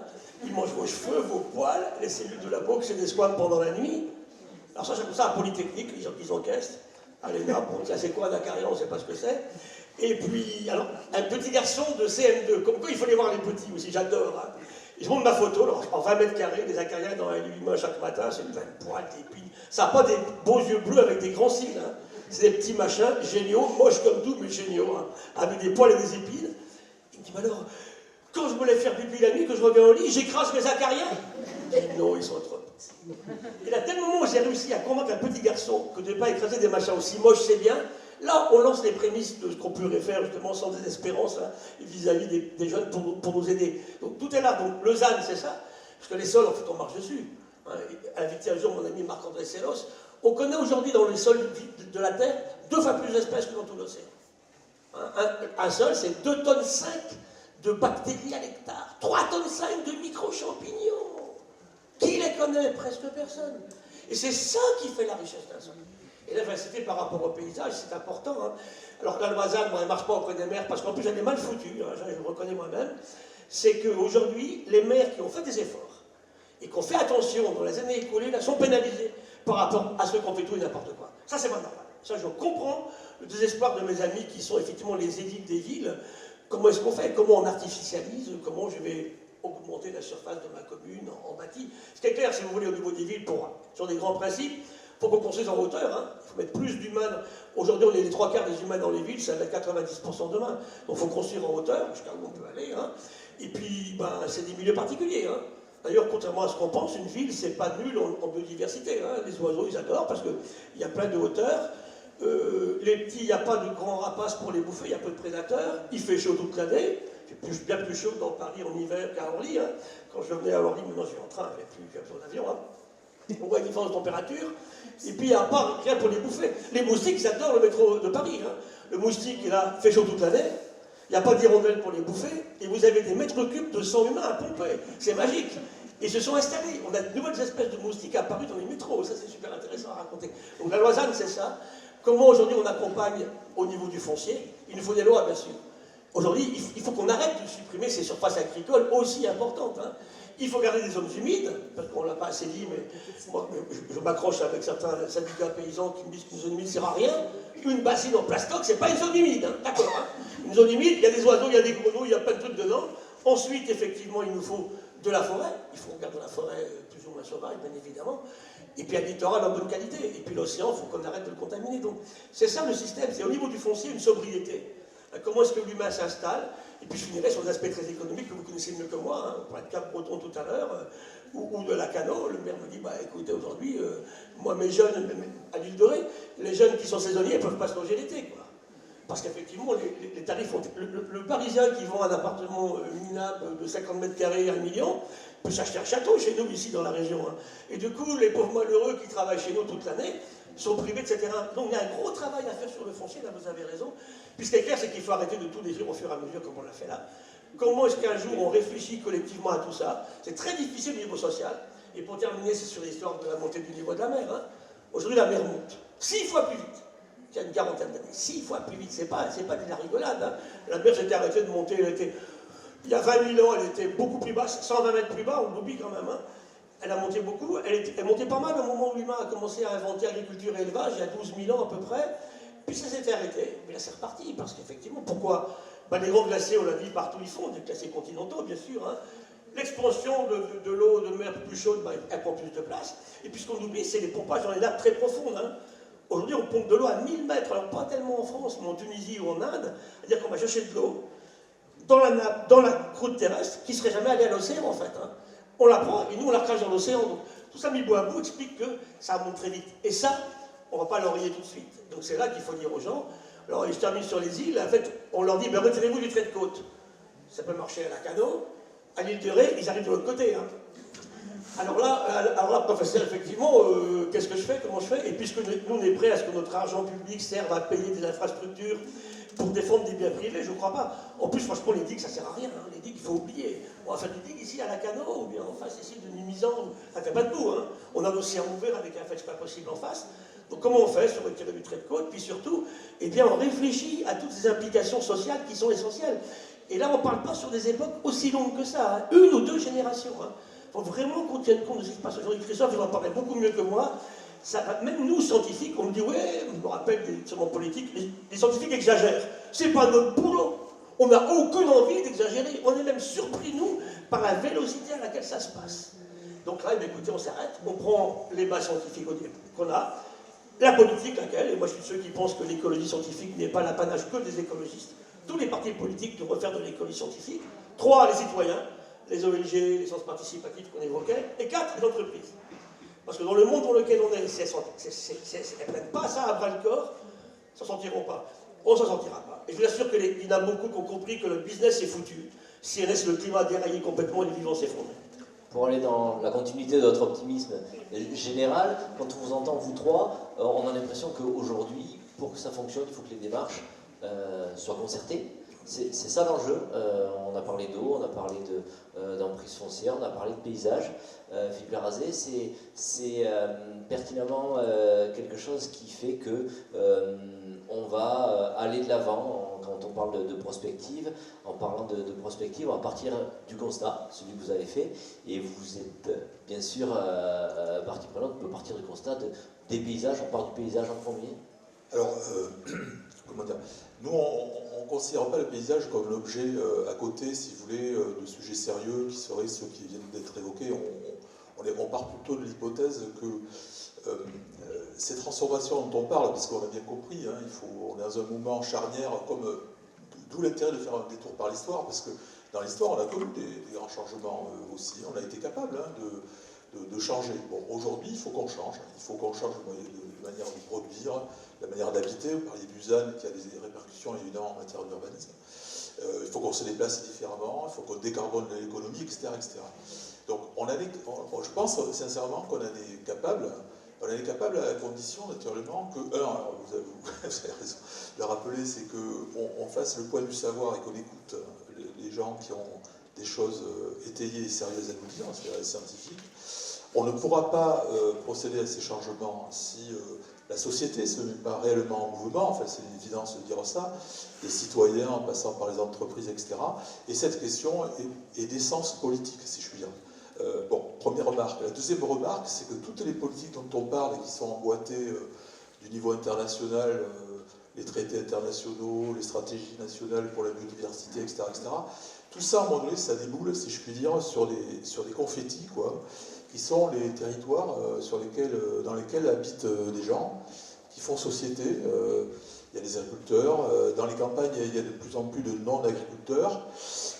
Pour prendre cet exemple-là, les citadins ont déjà fait un peu leur but par rapport à ça. Ils montent tous sur des vélos ou dans des tramways, ça va beaucoup mieux qu'il y a une trentaine d'années. Et donc, il faut qu'on fasse ça. Mais on ne pourra le faire que si tout le monde en est convaincu. Et nous, parce qu'on est peut-être optimiste au CE ou on y croit, on pense que derrière tout ça, comment dirais-je, il y a du mieux derrière. C'est-à-dire qu'il faut être conscient que la question de la transition écologique est un progrès. Mais vous avez raison, ce progrès doit prendre en compte la question sociale. Si la question sociale n'est pas totalement intégrée à cette question-là, la transition ne se fera pas. Voilà, c'est aussi simple que ça. Alors nous, par rapport à ça, pour répondre à votre question, on ne considère pas le paysage comme une espèce de tableau comme ça, qui a été dessiné par des paysagistes et que, voilà, non, on considère qu'on peut organiser le débat autour de ça, la discussion, si possible pour éviter les conflits d'ailleurs, pour aller vers un avenir quelque part qui aurait été construit en tenant compte évidemment des points de vue, voire des intérêts des uns et des autres. Parce que quand on commence à regarder la complexité de la transformation dont on parle, soit on s'abrite derrière les certitudes et on pense que certains ont raison et d'autres n'ont pas raison, ou bien on rentre dans la complexité des choses. Et donc nous on pense que la manière de parler du paysage, ça veut dire qu'on permet à chacun d'en parler.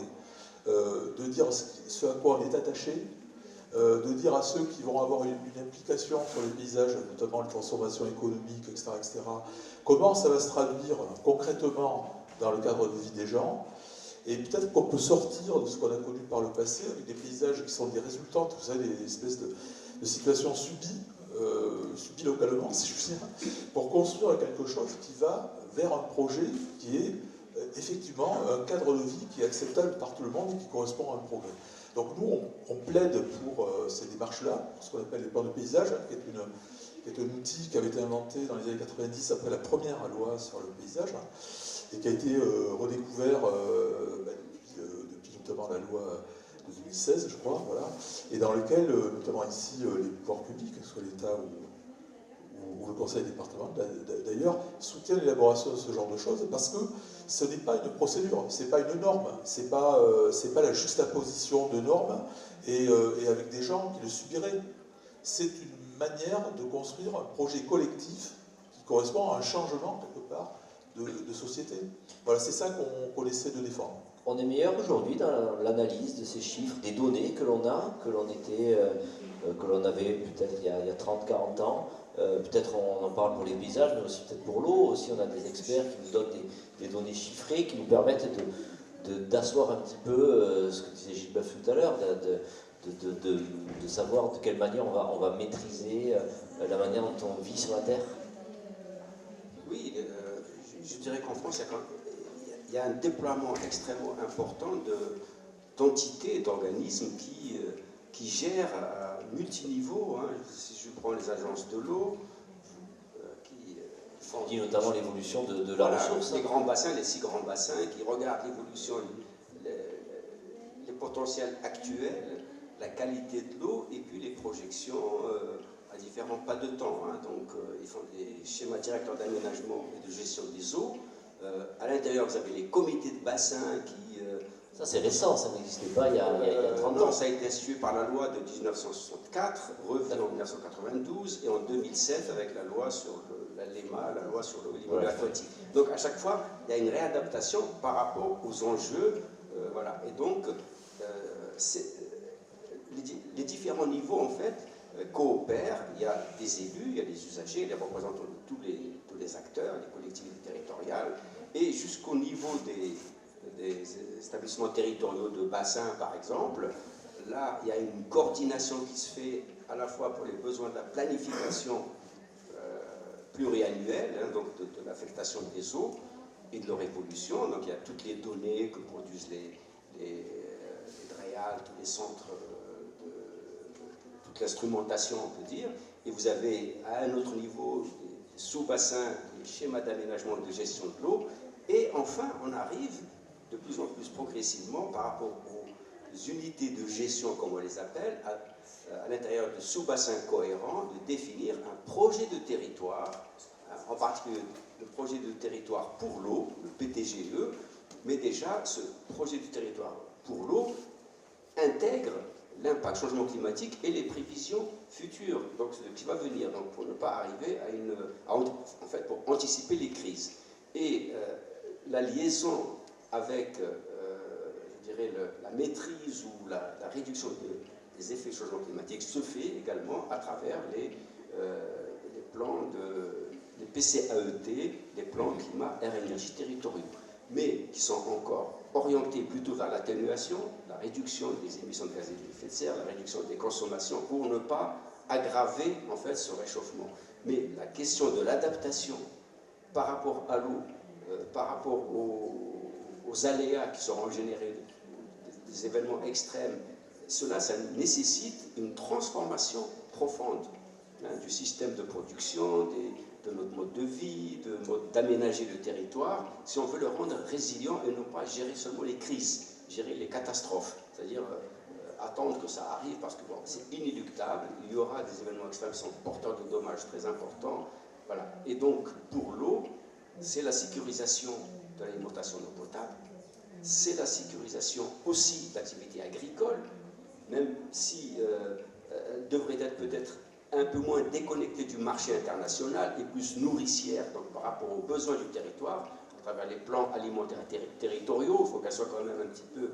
voilà, et qui permettrait de résoudre justement cette circulation des marchandises à une échelle mondiale au lieu d'arriver à les circuits courts, etc.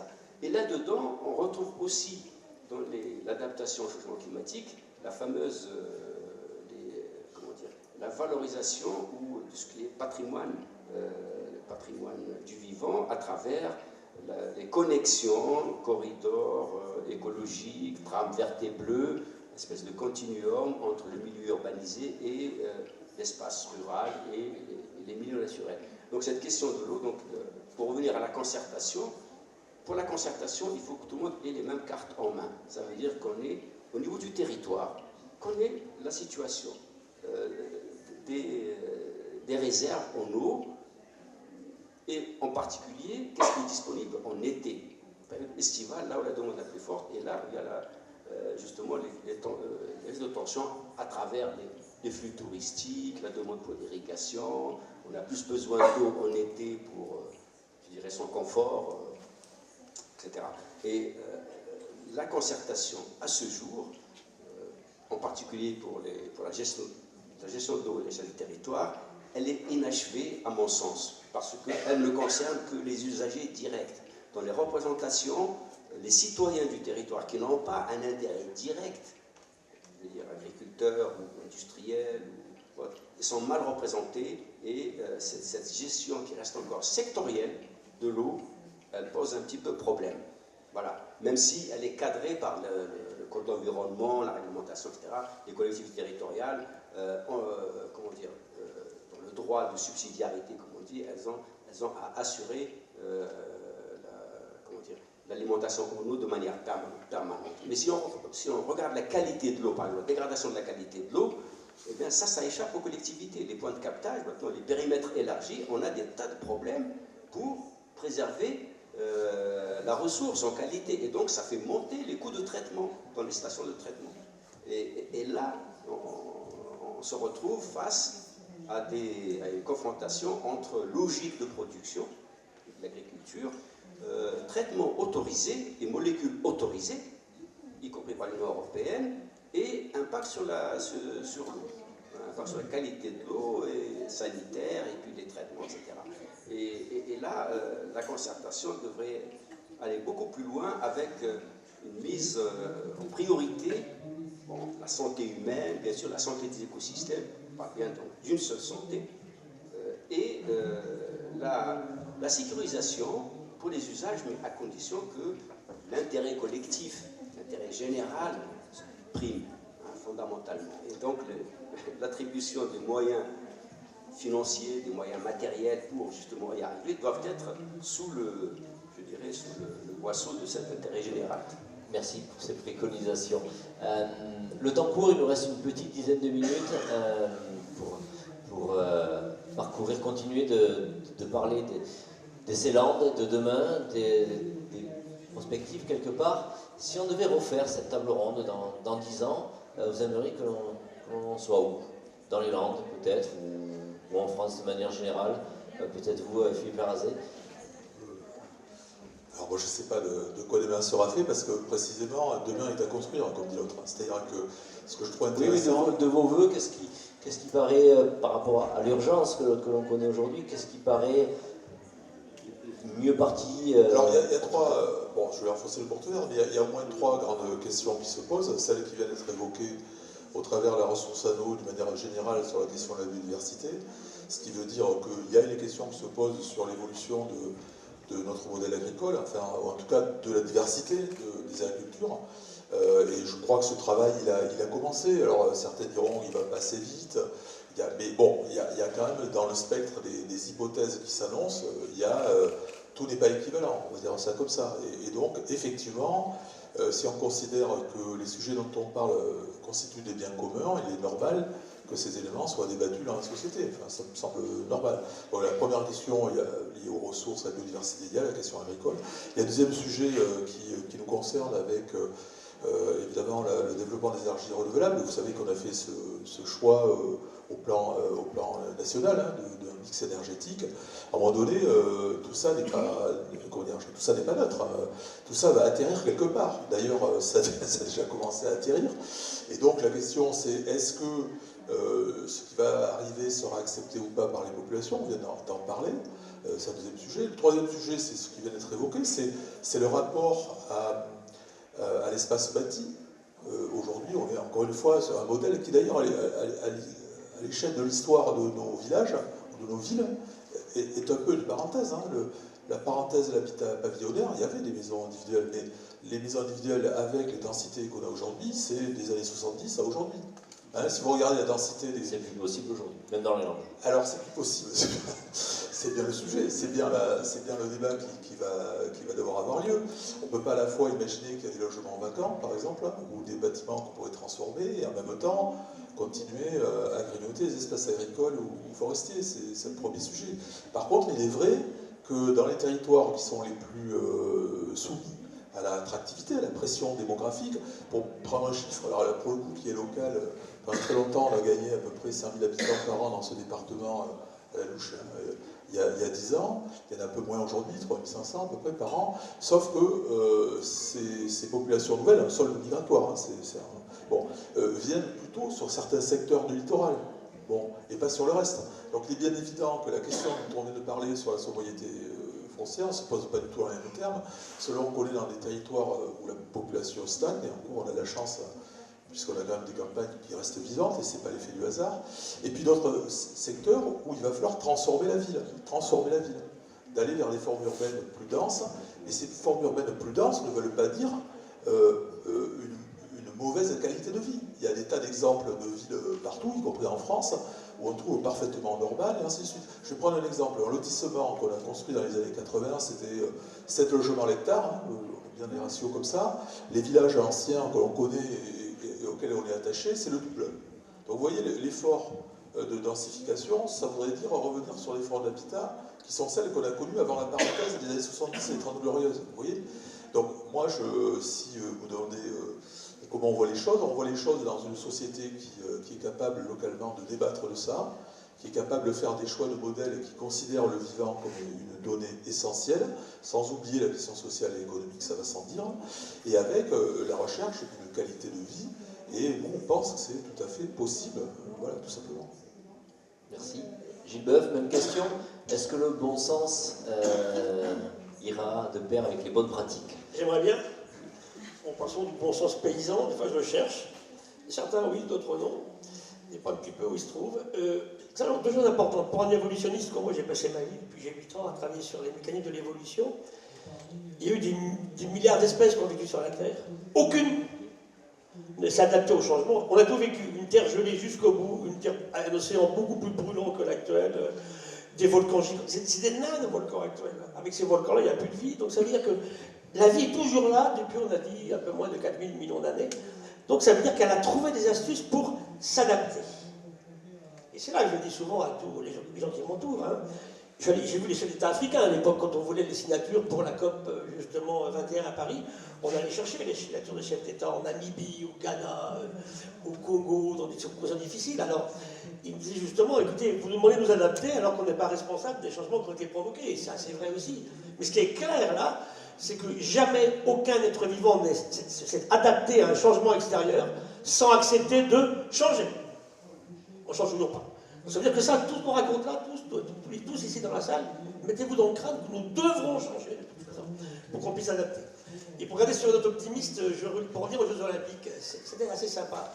On fait les bilans en ce moment, vous aurez les chiffres là, pour côté environnemental, 15 jours, et côté prix à Noël.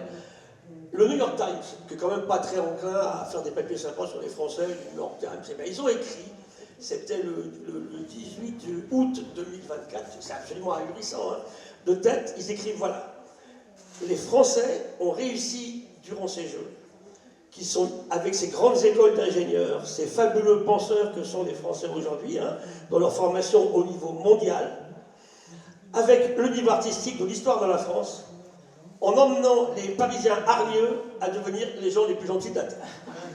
Hein, parce qu'ils sont venus, puis ils ont trouvé finalement Paris des propres. Paris, il n'y a pas eu une seule violence vis-à-vis d'une femme pendant les Jeux Olympiques.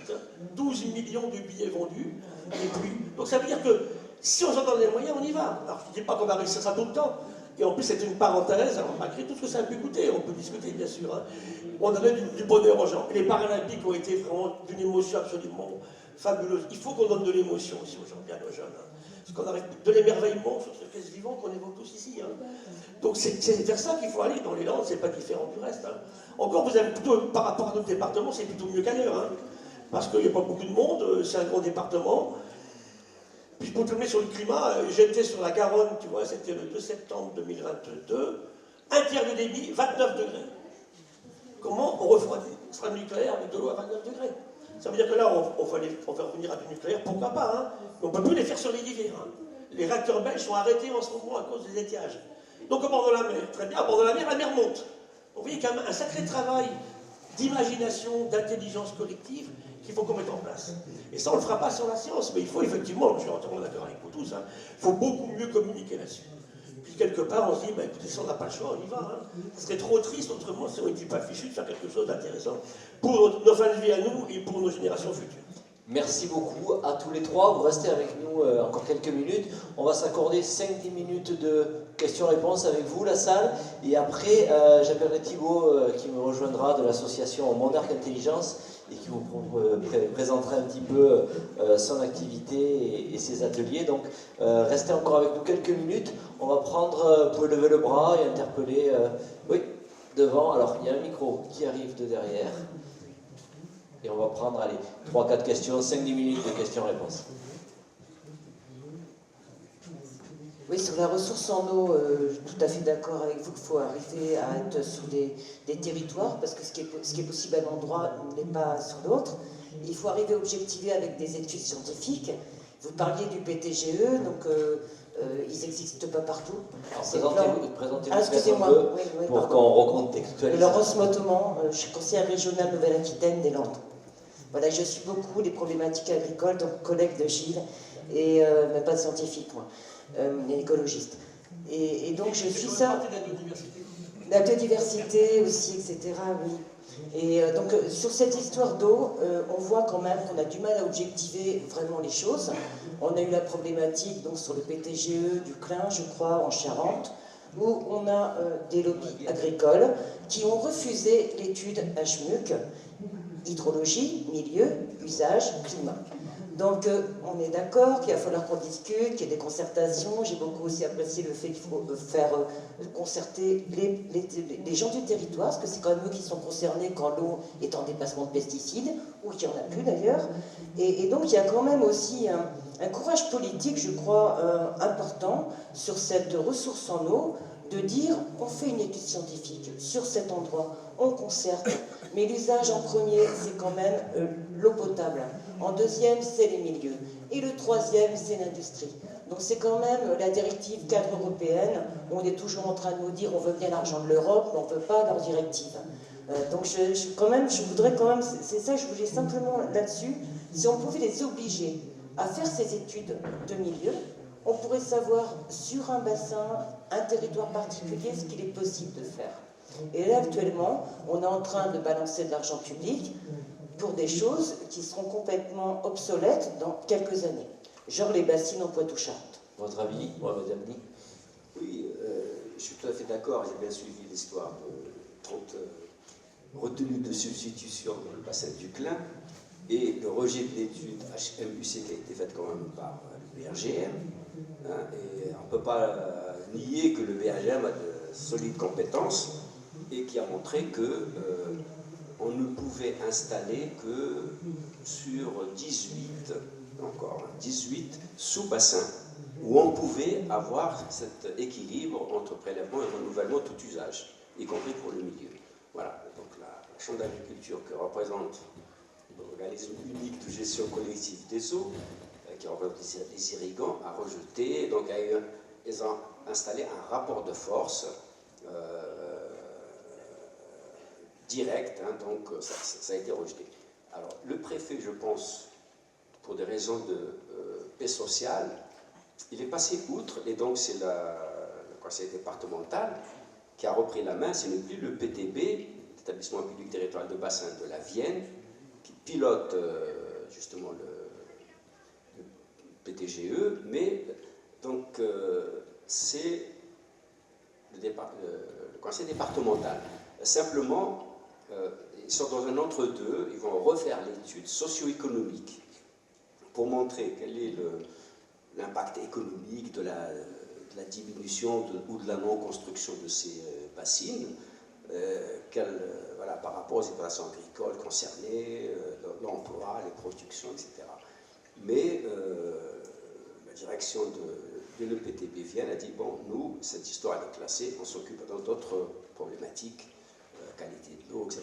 Mais bon, pour l'instant, c'est sorti hein, de la main de l'EPTB, c'est le conseil départemental et chambre d'agriculture, plus préfecture. Mais c'est une situation qui, je dirais qu'elle n'est pas exemplaire du tout en termes de concertation et de mener un projet bien. Alors que la démarche d'objectiver effectivement les données hein, concernant les potentiels, les ressources existantes, la demande et comment répartir et maintenir quelque chose de viable, de pérenne, de renouvelable, de gestion durable des eaux, etc. Donc voilà, mais à ce jour, c'est l'outil, hein, le PTGE, qui semble le plus, je dirais, quand les gens se mettent autour de la table, disent voilà mes besoins, voilà ce que je peux, en question de sobriété ou d'économie d'eau, jusqu'où je peux aller, etc. Donc, comment répartir les efforts. Voilà. Les collectivités territoriales, elles ont refait les réseaux, elles ont réduit les pertes, les consommations d'eau baissent. Hein, si je prends au niveau de Grand Poitiers, il y a une baisse réelle des consommations d'eau potable hein, par rapport aux domestiques. Donc la concertation devrait essayer de se faire dans la sérénité, sachant que moi, personnellement, je considère que les efforts à fournir en termes de sobriété et d'économie ne sont pas énormes. On a énormément de marge. On a quand même, que ce soit dans les départements, que ce soit dans les Landes ou autres, on a l'investissement social qui a été fait est extrêmement important en termes des territoires, de relever les standards des territoires pour les mettre à peu près à niveau en termes de dessert, d'accès aux services, etc. Ça ne veut pas dire qu'il n'y a pas de territoires ruraux, on peut dire du rural profond, qui sont un peu mal desservis en service, c'est vrai. Les très faibles densités dans certaines communes ne rendent pas les services viables. Mais par rapport aux efforts, je dirais,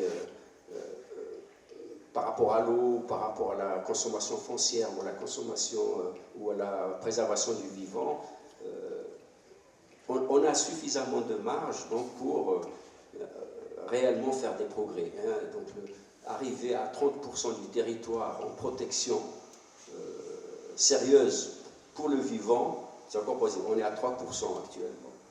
Hein. Protection forte, comme on dit. Mais on est encore loin de ce qui est préconisé pour avoir réellement une évolution, je dirais, pas trop perturbé du vivant, sinon on va accentuer l'effondrement. Donc les marges de sobriété, pour la sobriété existent sans qu'il y ait perte réellement de confort à un autre niveau. Il y a tellement encore d'usage de ressources qui frôlent le gaspillage que bon, on peut encore faire mieux. Merci pour ces précisions. On va en comprendre une ou deux questions.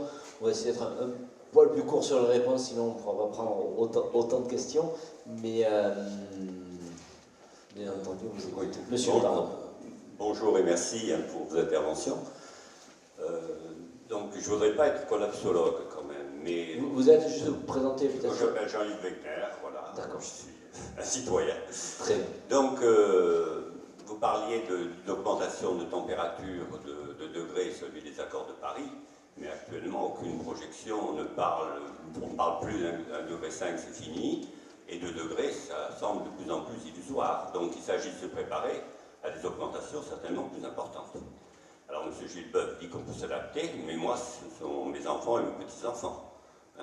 Donc, on peut s'adapter avec une forte disparition du nombre d'habitants sur Terre. Donc, je pense que souvent, il y a des projets, ils sont souvent sous-dimensionnés par rapport à la réalité. Moi, j'étudie les PCAET, etc.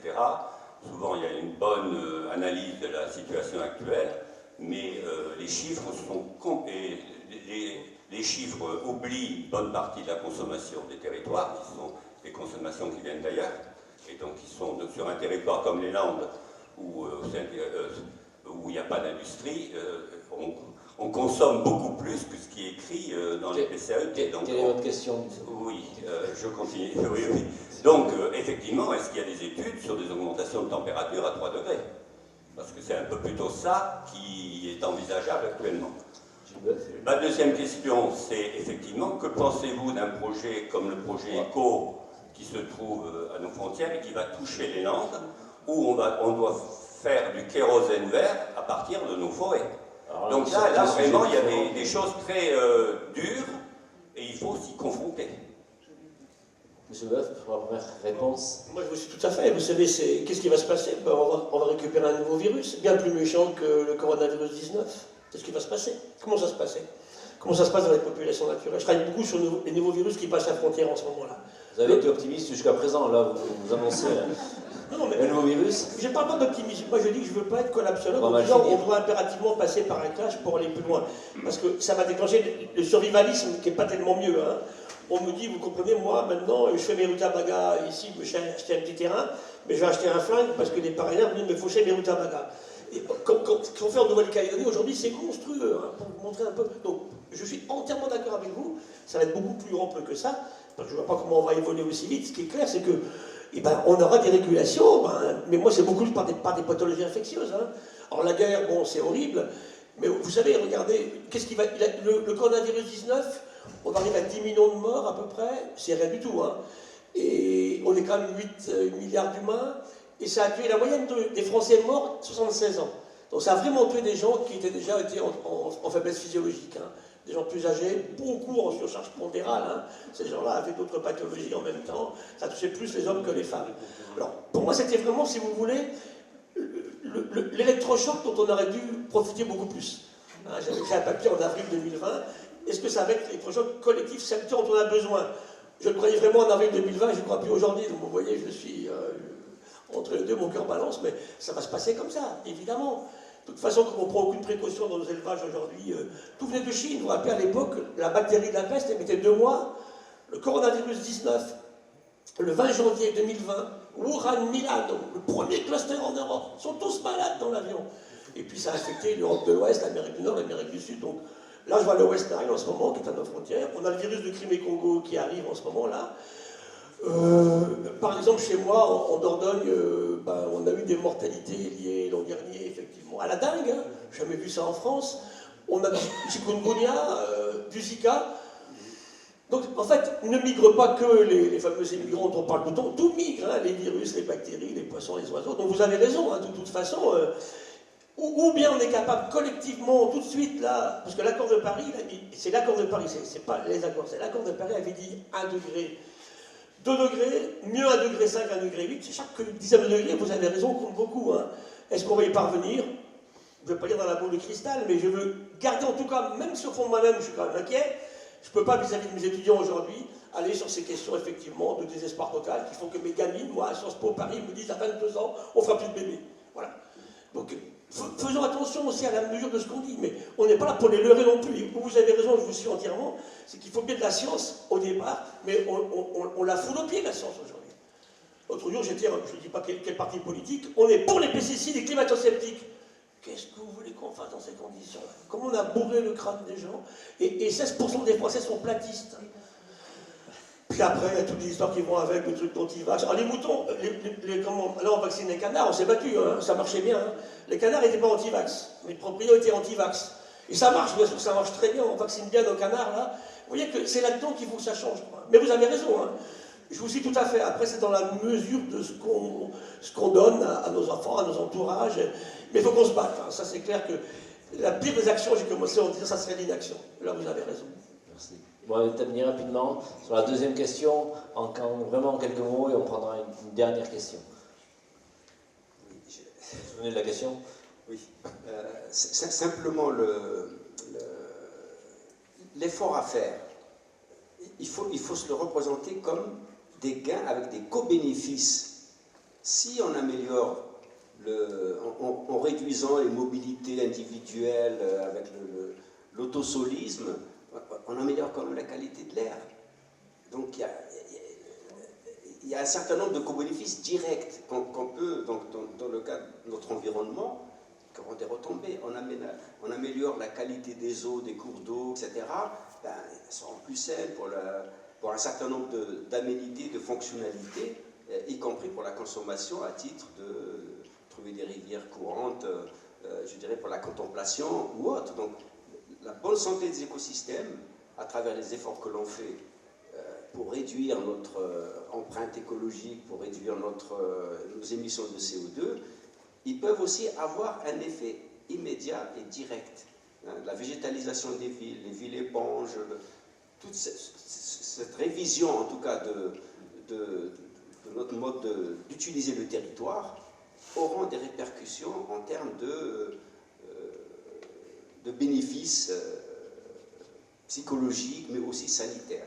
À mon avis, c'est des éléments qu'il faut prendre en compte. La ville avec beaucoup plus de vélos que de voitures, personne ne va nier qu'il y aura moins de bruit, il y aura moins de... Voilà. Après, le niveau d'effort, ça dépendra. Nous, les pays développés, on était responsables. Hein, de tous les gaz CO2 cumulés depuis 1850, on est responsable. Et on aura aussi des répercussions. Mais bon, les pays du Sud auront beaucoup plus les retombées négatives et les effets dramatiques. Voilà. Mais il y aura la régulation par les excès de température. Hein. En Inde, il y a eu 46 degrés, 47 degrés. Ben, il y a eu des milliers de morts. Dans l'Afrique sahélienne, ça a été la même chose. Hein. Plus les inondations. Donc, toutes ces catastrophes naturelles joueront un rôle de régulation. Merci. Je vous propose, si vous avez encore des questions, à attendre quelques minutes pour interpeller nos participants à la table ronde. Je vous remercie, parce qu'on a un petit timing à tenir, on a fait un petit signe. J'invite à mes côtés, vous pouvez rester là bien entendu, Thibaut de l'association Monarque Intelligence, qui va proposer une petite animation. On propose des ateliers autour de la transition écologique solidaire. Et vous faire une petite démonstration ludique. Donc restez avec nous encore quelques instants et je vous donne la main. Thibaut. Merci beaucoup. Alors effectivement, cette dernière partie pour conclure la table ronde, elle va se passer avec vous. Donc c'est pour ça que c'est important que vous restiez parce que c'est vous qui allez être mobilisés pour cette dernière étape. Et à l'inverse, on va avoir besoin de l'espace. Donc si vous voulez, je vous demanderai de quitter l'espace. Merci beaucoup. Je pense que vous pouvez les applaudir à nouveau. Ça a été très pertinent comme échange. Je vous en remercie. et merci pour tout ce partage. Alors, je vois pas mal de monde partir. Heureux sont que ceux qui vont rester pour cette dernière séquence. Je me présente, je m'appelle donc Thibaut Bergamini, je représente une association qui s'appelle Monarque Intelligence. Alors pour ceux qui se posent la question, Monarque c'est un papillon. Voilà, c'est le symbole de l'association, une marque de résilience face au réchauffement climatique. Et avant de vous en dire plus, j'aimerais d'abord peut-être vous donner un peu plus la parole pour savoir un petit peu qui j'ai en face de moi, qui dans la salle, à l'applaudimètre, c'est-à-dire à l'applaudissement, se considère comme une personne qui est déjà engagée là au quotidien, que ce soit individuellement ou dans une structure. À l'applaudimètre. Et qui dans la salle, à l'applaudimètre encore une fois, estime qu'il n'y a pas assez de personnes engagées pour relever le défi.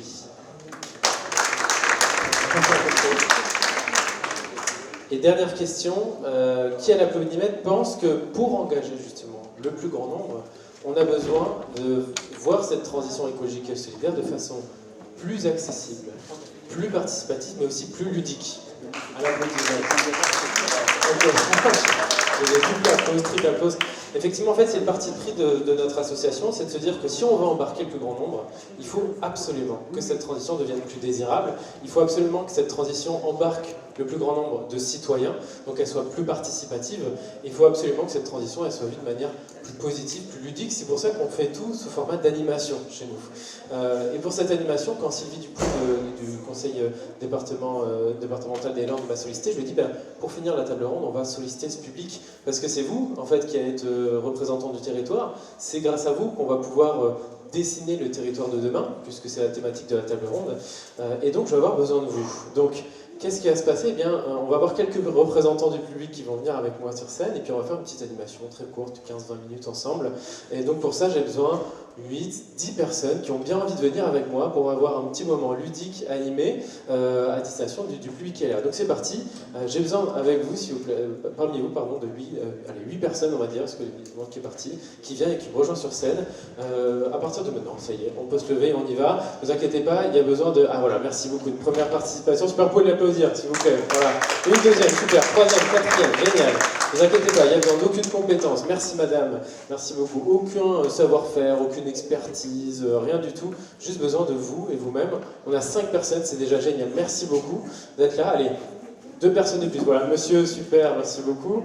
Une dernière personne qui aurait envie de prendre part à cette animation. On y va, monsieur, dame? Voilà, super, merci. Alors on peut les applaudir s'il vous plaît, leur motivation.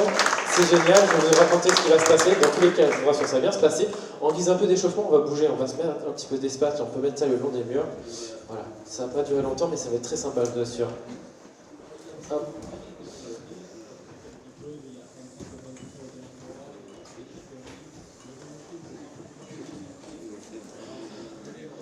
Voilà, merci beaucoup. Bon, très bien. Maintenant qu'on a nos vaillants courageux, je vais vous dire ce qui va se passer. Donc, messieurs, dames, encore une fois, vous inquiétez pas, vous n'avez besoin d'aucune compétence, aucune capacité, juste de vous et de votre tête. Et a priori, normalement, c'est pas dissociable l'un de l'autre, donc c'est bon. En fait, on va se faire ce qu'on appelle chez Monarque des tableaux vivants. On adore ça, c'est une façon de rapidement donner la vie un peu de chacun. Un tableau vivant, en fait, c'est chacun va incarner quelque chose autour d'une thématique. Donc, je vous explique, par exemple, si je vous aurais dit, voilà, imaginons un tableau autour de Paris.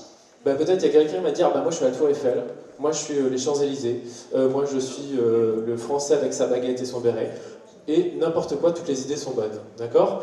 Donc évidemment, on va faire des thématiques autour de cette table ronde, et pour s'échauffer gentiment, je vais vous donner une thématique. Une fois que je vous donne la thématique, vous mettez un petit peu comme équipe de rugby, vous savez, en cercle comme ça, et vous réfléchissez, et vous nous incarnez cette thématique. La première, la plus simple, évidemment, c'est le département des Landes. Alors, qu'est-ce que ça vous inspire? Allez-y, remettez-vous ensemble et vous dites, moi je fais ci, toi tu fais ça. Et quand vous êtes prêts, vous tournez vers moi, vous avez 30 secondes. Voilà, comme ça ils vont réfléchir. Alors évidemment, la première, c'est la plus accessible. Et puis au fur et à mesure, on va aller approfondir un petit peu les sujets qu'on a vus tous ensemble. Alors, j'entends des premières réponses. Voilà. Allez, 15 secondes, messieurs, dames, c'est rapide.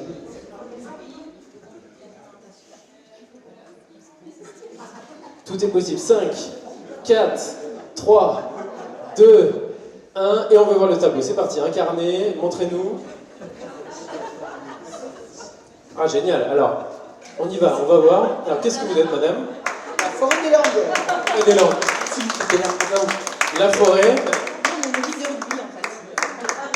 C'est ça, Raoul le surf.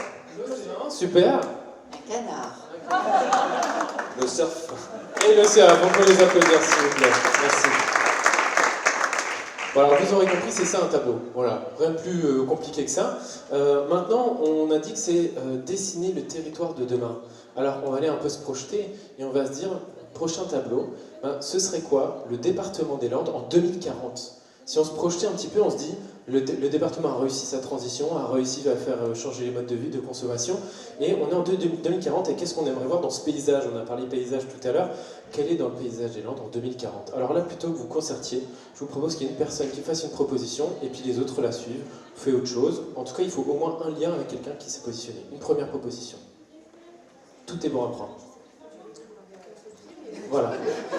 Donc une personne à vélo, super. On peut rester peut-être juste comme ça pour comprendre qu'on fait du vélo. Voilà. Donc là, on a une personne qui fait du vélo et vous pouvez garder la position. Et puis les autres, vous pouvez alimenter ça ou autre chose. Les Landes en 2040. Qu'est-ce qu'on a envie d'y voir sur ce territoire en 2040 ? L'alimentation de proximité. Alors ça ressemble à quoi l'alimentation de proximité là ? Ah, le panier du marché pour l'alimentation de proximité. Super. La sobriété, alors ça ressemble. Ouais, c'est pas évident la sobriété, alors c'est. Je sais pas. On est sobre, on est comme ça. Ouais, on est comme ça, super.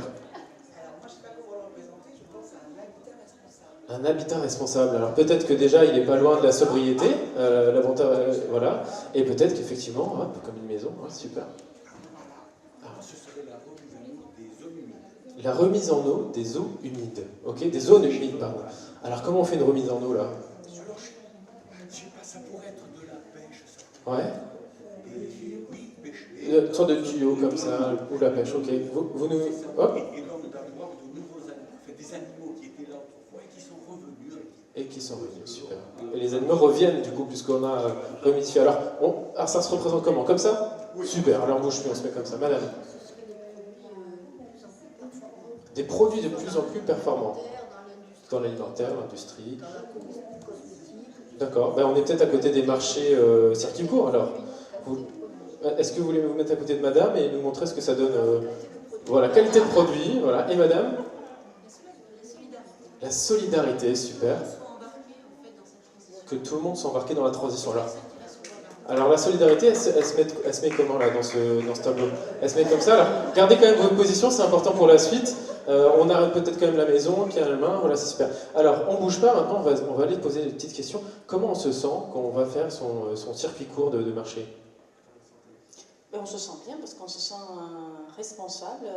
On aide en même temps l'agriculture qui, elle aussi, préserve notre qualité en eau. On en a parlé tout à l'heure, la biodiversité, circuit court. Donc en fait, on y va à vélo, on va à pied. Donc voilà, il y a moins d'émissions de gaz à effet de serre et on pense aux générations d'après. On se sent bien, on pense aux autres, c'est super. Alors comment on se sent ici quand on donne des bons produits de qualité ? On mange bien.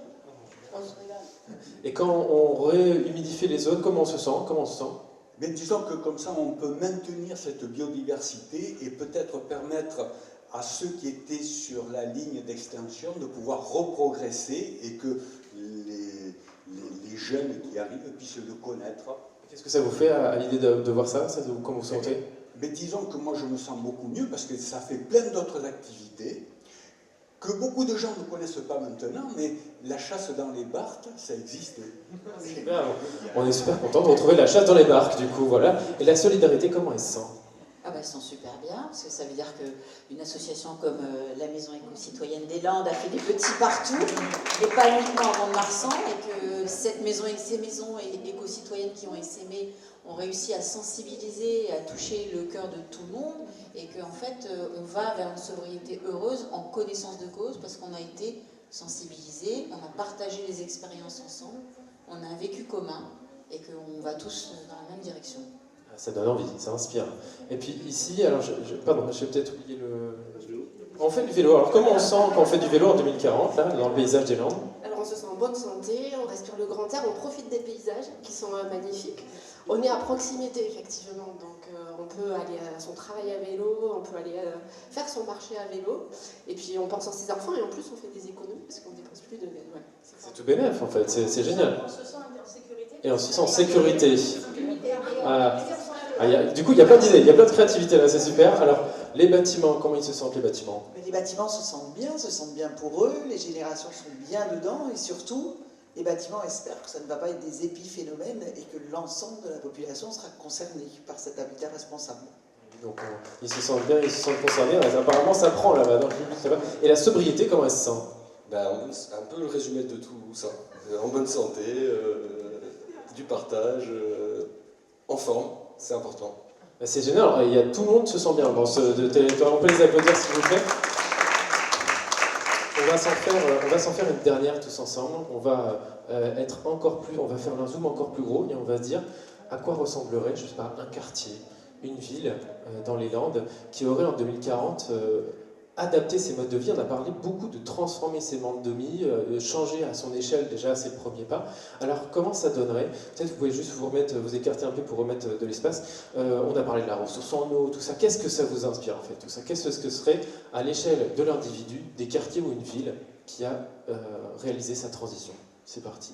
Première inspiration. Toutes les inspirations sont bonnes. Il ne faut pas chercher à être intelligent, drôle ou super pertinent. C'est la première idée, on y va. Des lieux de partage. Ok, super. Des lieux de partage, alors ça ressemble comment? Pour moi, ce serait d'avoir des lieux de partage, mais pour tout le monde, intergénérationnel, interprofessionnel, pour qu'on puisse se retrouver et croiser les idées de chacun.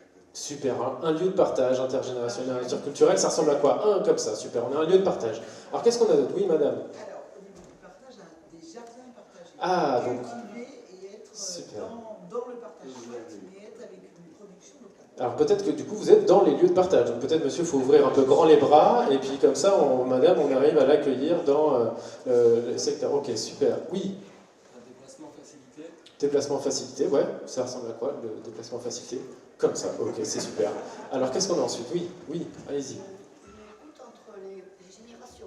Ah, une écoute entre les générations. Alors, comment vous la mettez où l'écoute entre les générations? Entre les deux. Ah, entre les deux, voilà. Comme ça, on va imaginer deux générations et puis vous écoutez entre les deux. Super. Moi, je vais aller chercher l'écoute entre les générations, le lieu de partage, les jardins partagés, l'aménagement urbanistique de la ville, en fait, avec on peut pousser le bouchon plus loin que les jardins partagés et imaginer que tous les espaces communs sont partagés. Tous les espaces communs sont partagés. Là, les arbres, ça va être des arbres fruitiers, où on va venir... Tout est partagé en fait sur le territoire. Ouais. Comme à Saint-Paul-des-Lacs. Il y a un petit verger, un petit jardin partagé, mais l'avoir à l'échelle de la ville complète. Donc une ville partagée en fait à tous les niveaux, à toutes les échelles, et pas que les espaces. Alors ça donne quoi une ville commun partagée très verte, ouais. Comme votre pub, comme votre truc. Voilà. D'ailleurs on a de la mobilité là-bas, donc ça tombe bien. Et si vous voulez juste nous le représenter physiquement, ce serait quoi? Comme ça on se repère pour le public qui puisse vous suivre. Une super ville partagée.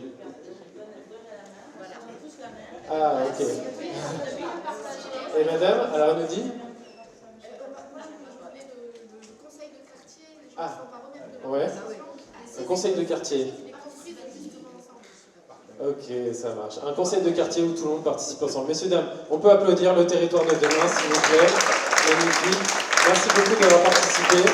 Merci d'avoir donné vie à ce grand moment. Alors, c'était une façon, mesdames et messieurs, de donner un petit peu à voir ce que vous aviez à dire, vous, en tant que citoyen. Et on voit bien que les modes de vie, ça commence aussi dans son quartier. Ça commence dans sa mobilité, par le partage. On a parlé beaucoup de coopération, par Gilles Boeuf aussi tout à l'heure. Donc, j'espère que ça vous aura inspiré. Et passez, voilà, une bonne suite de festival. Merci beaucoup à tous. Bonne journée.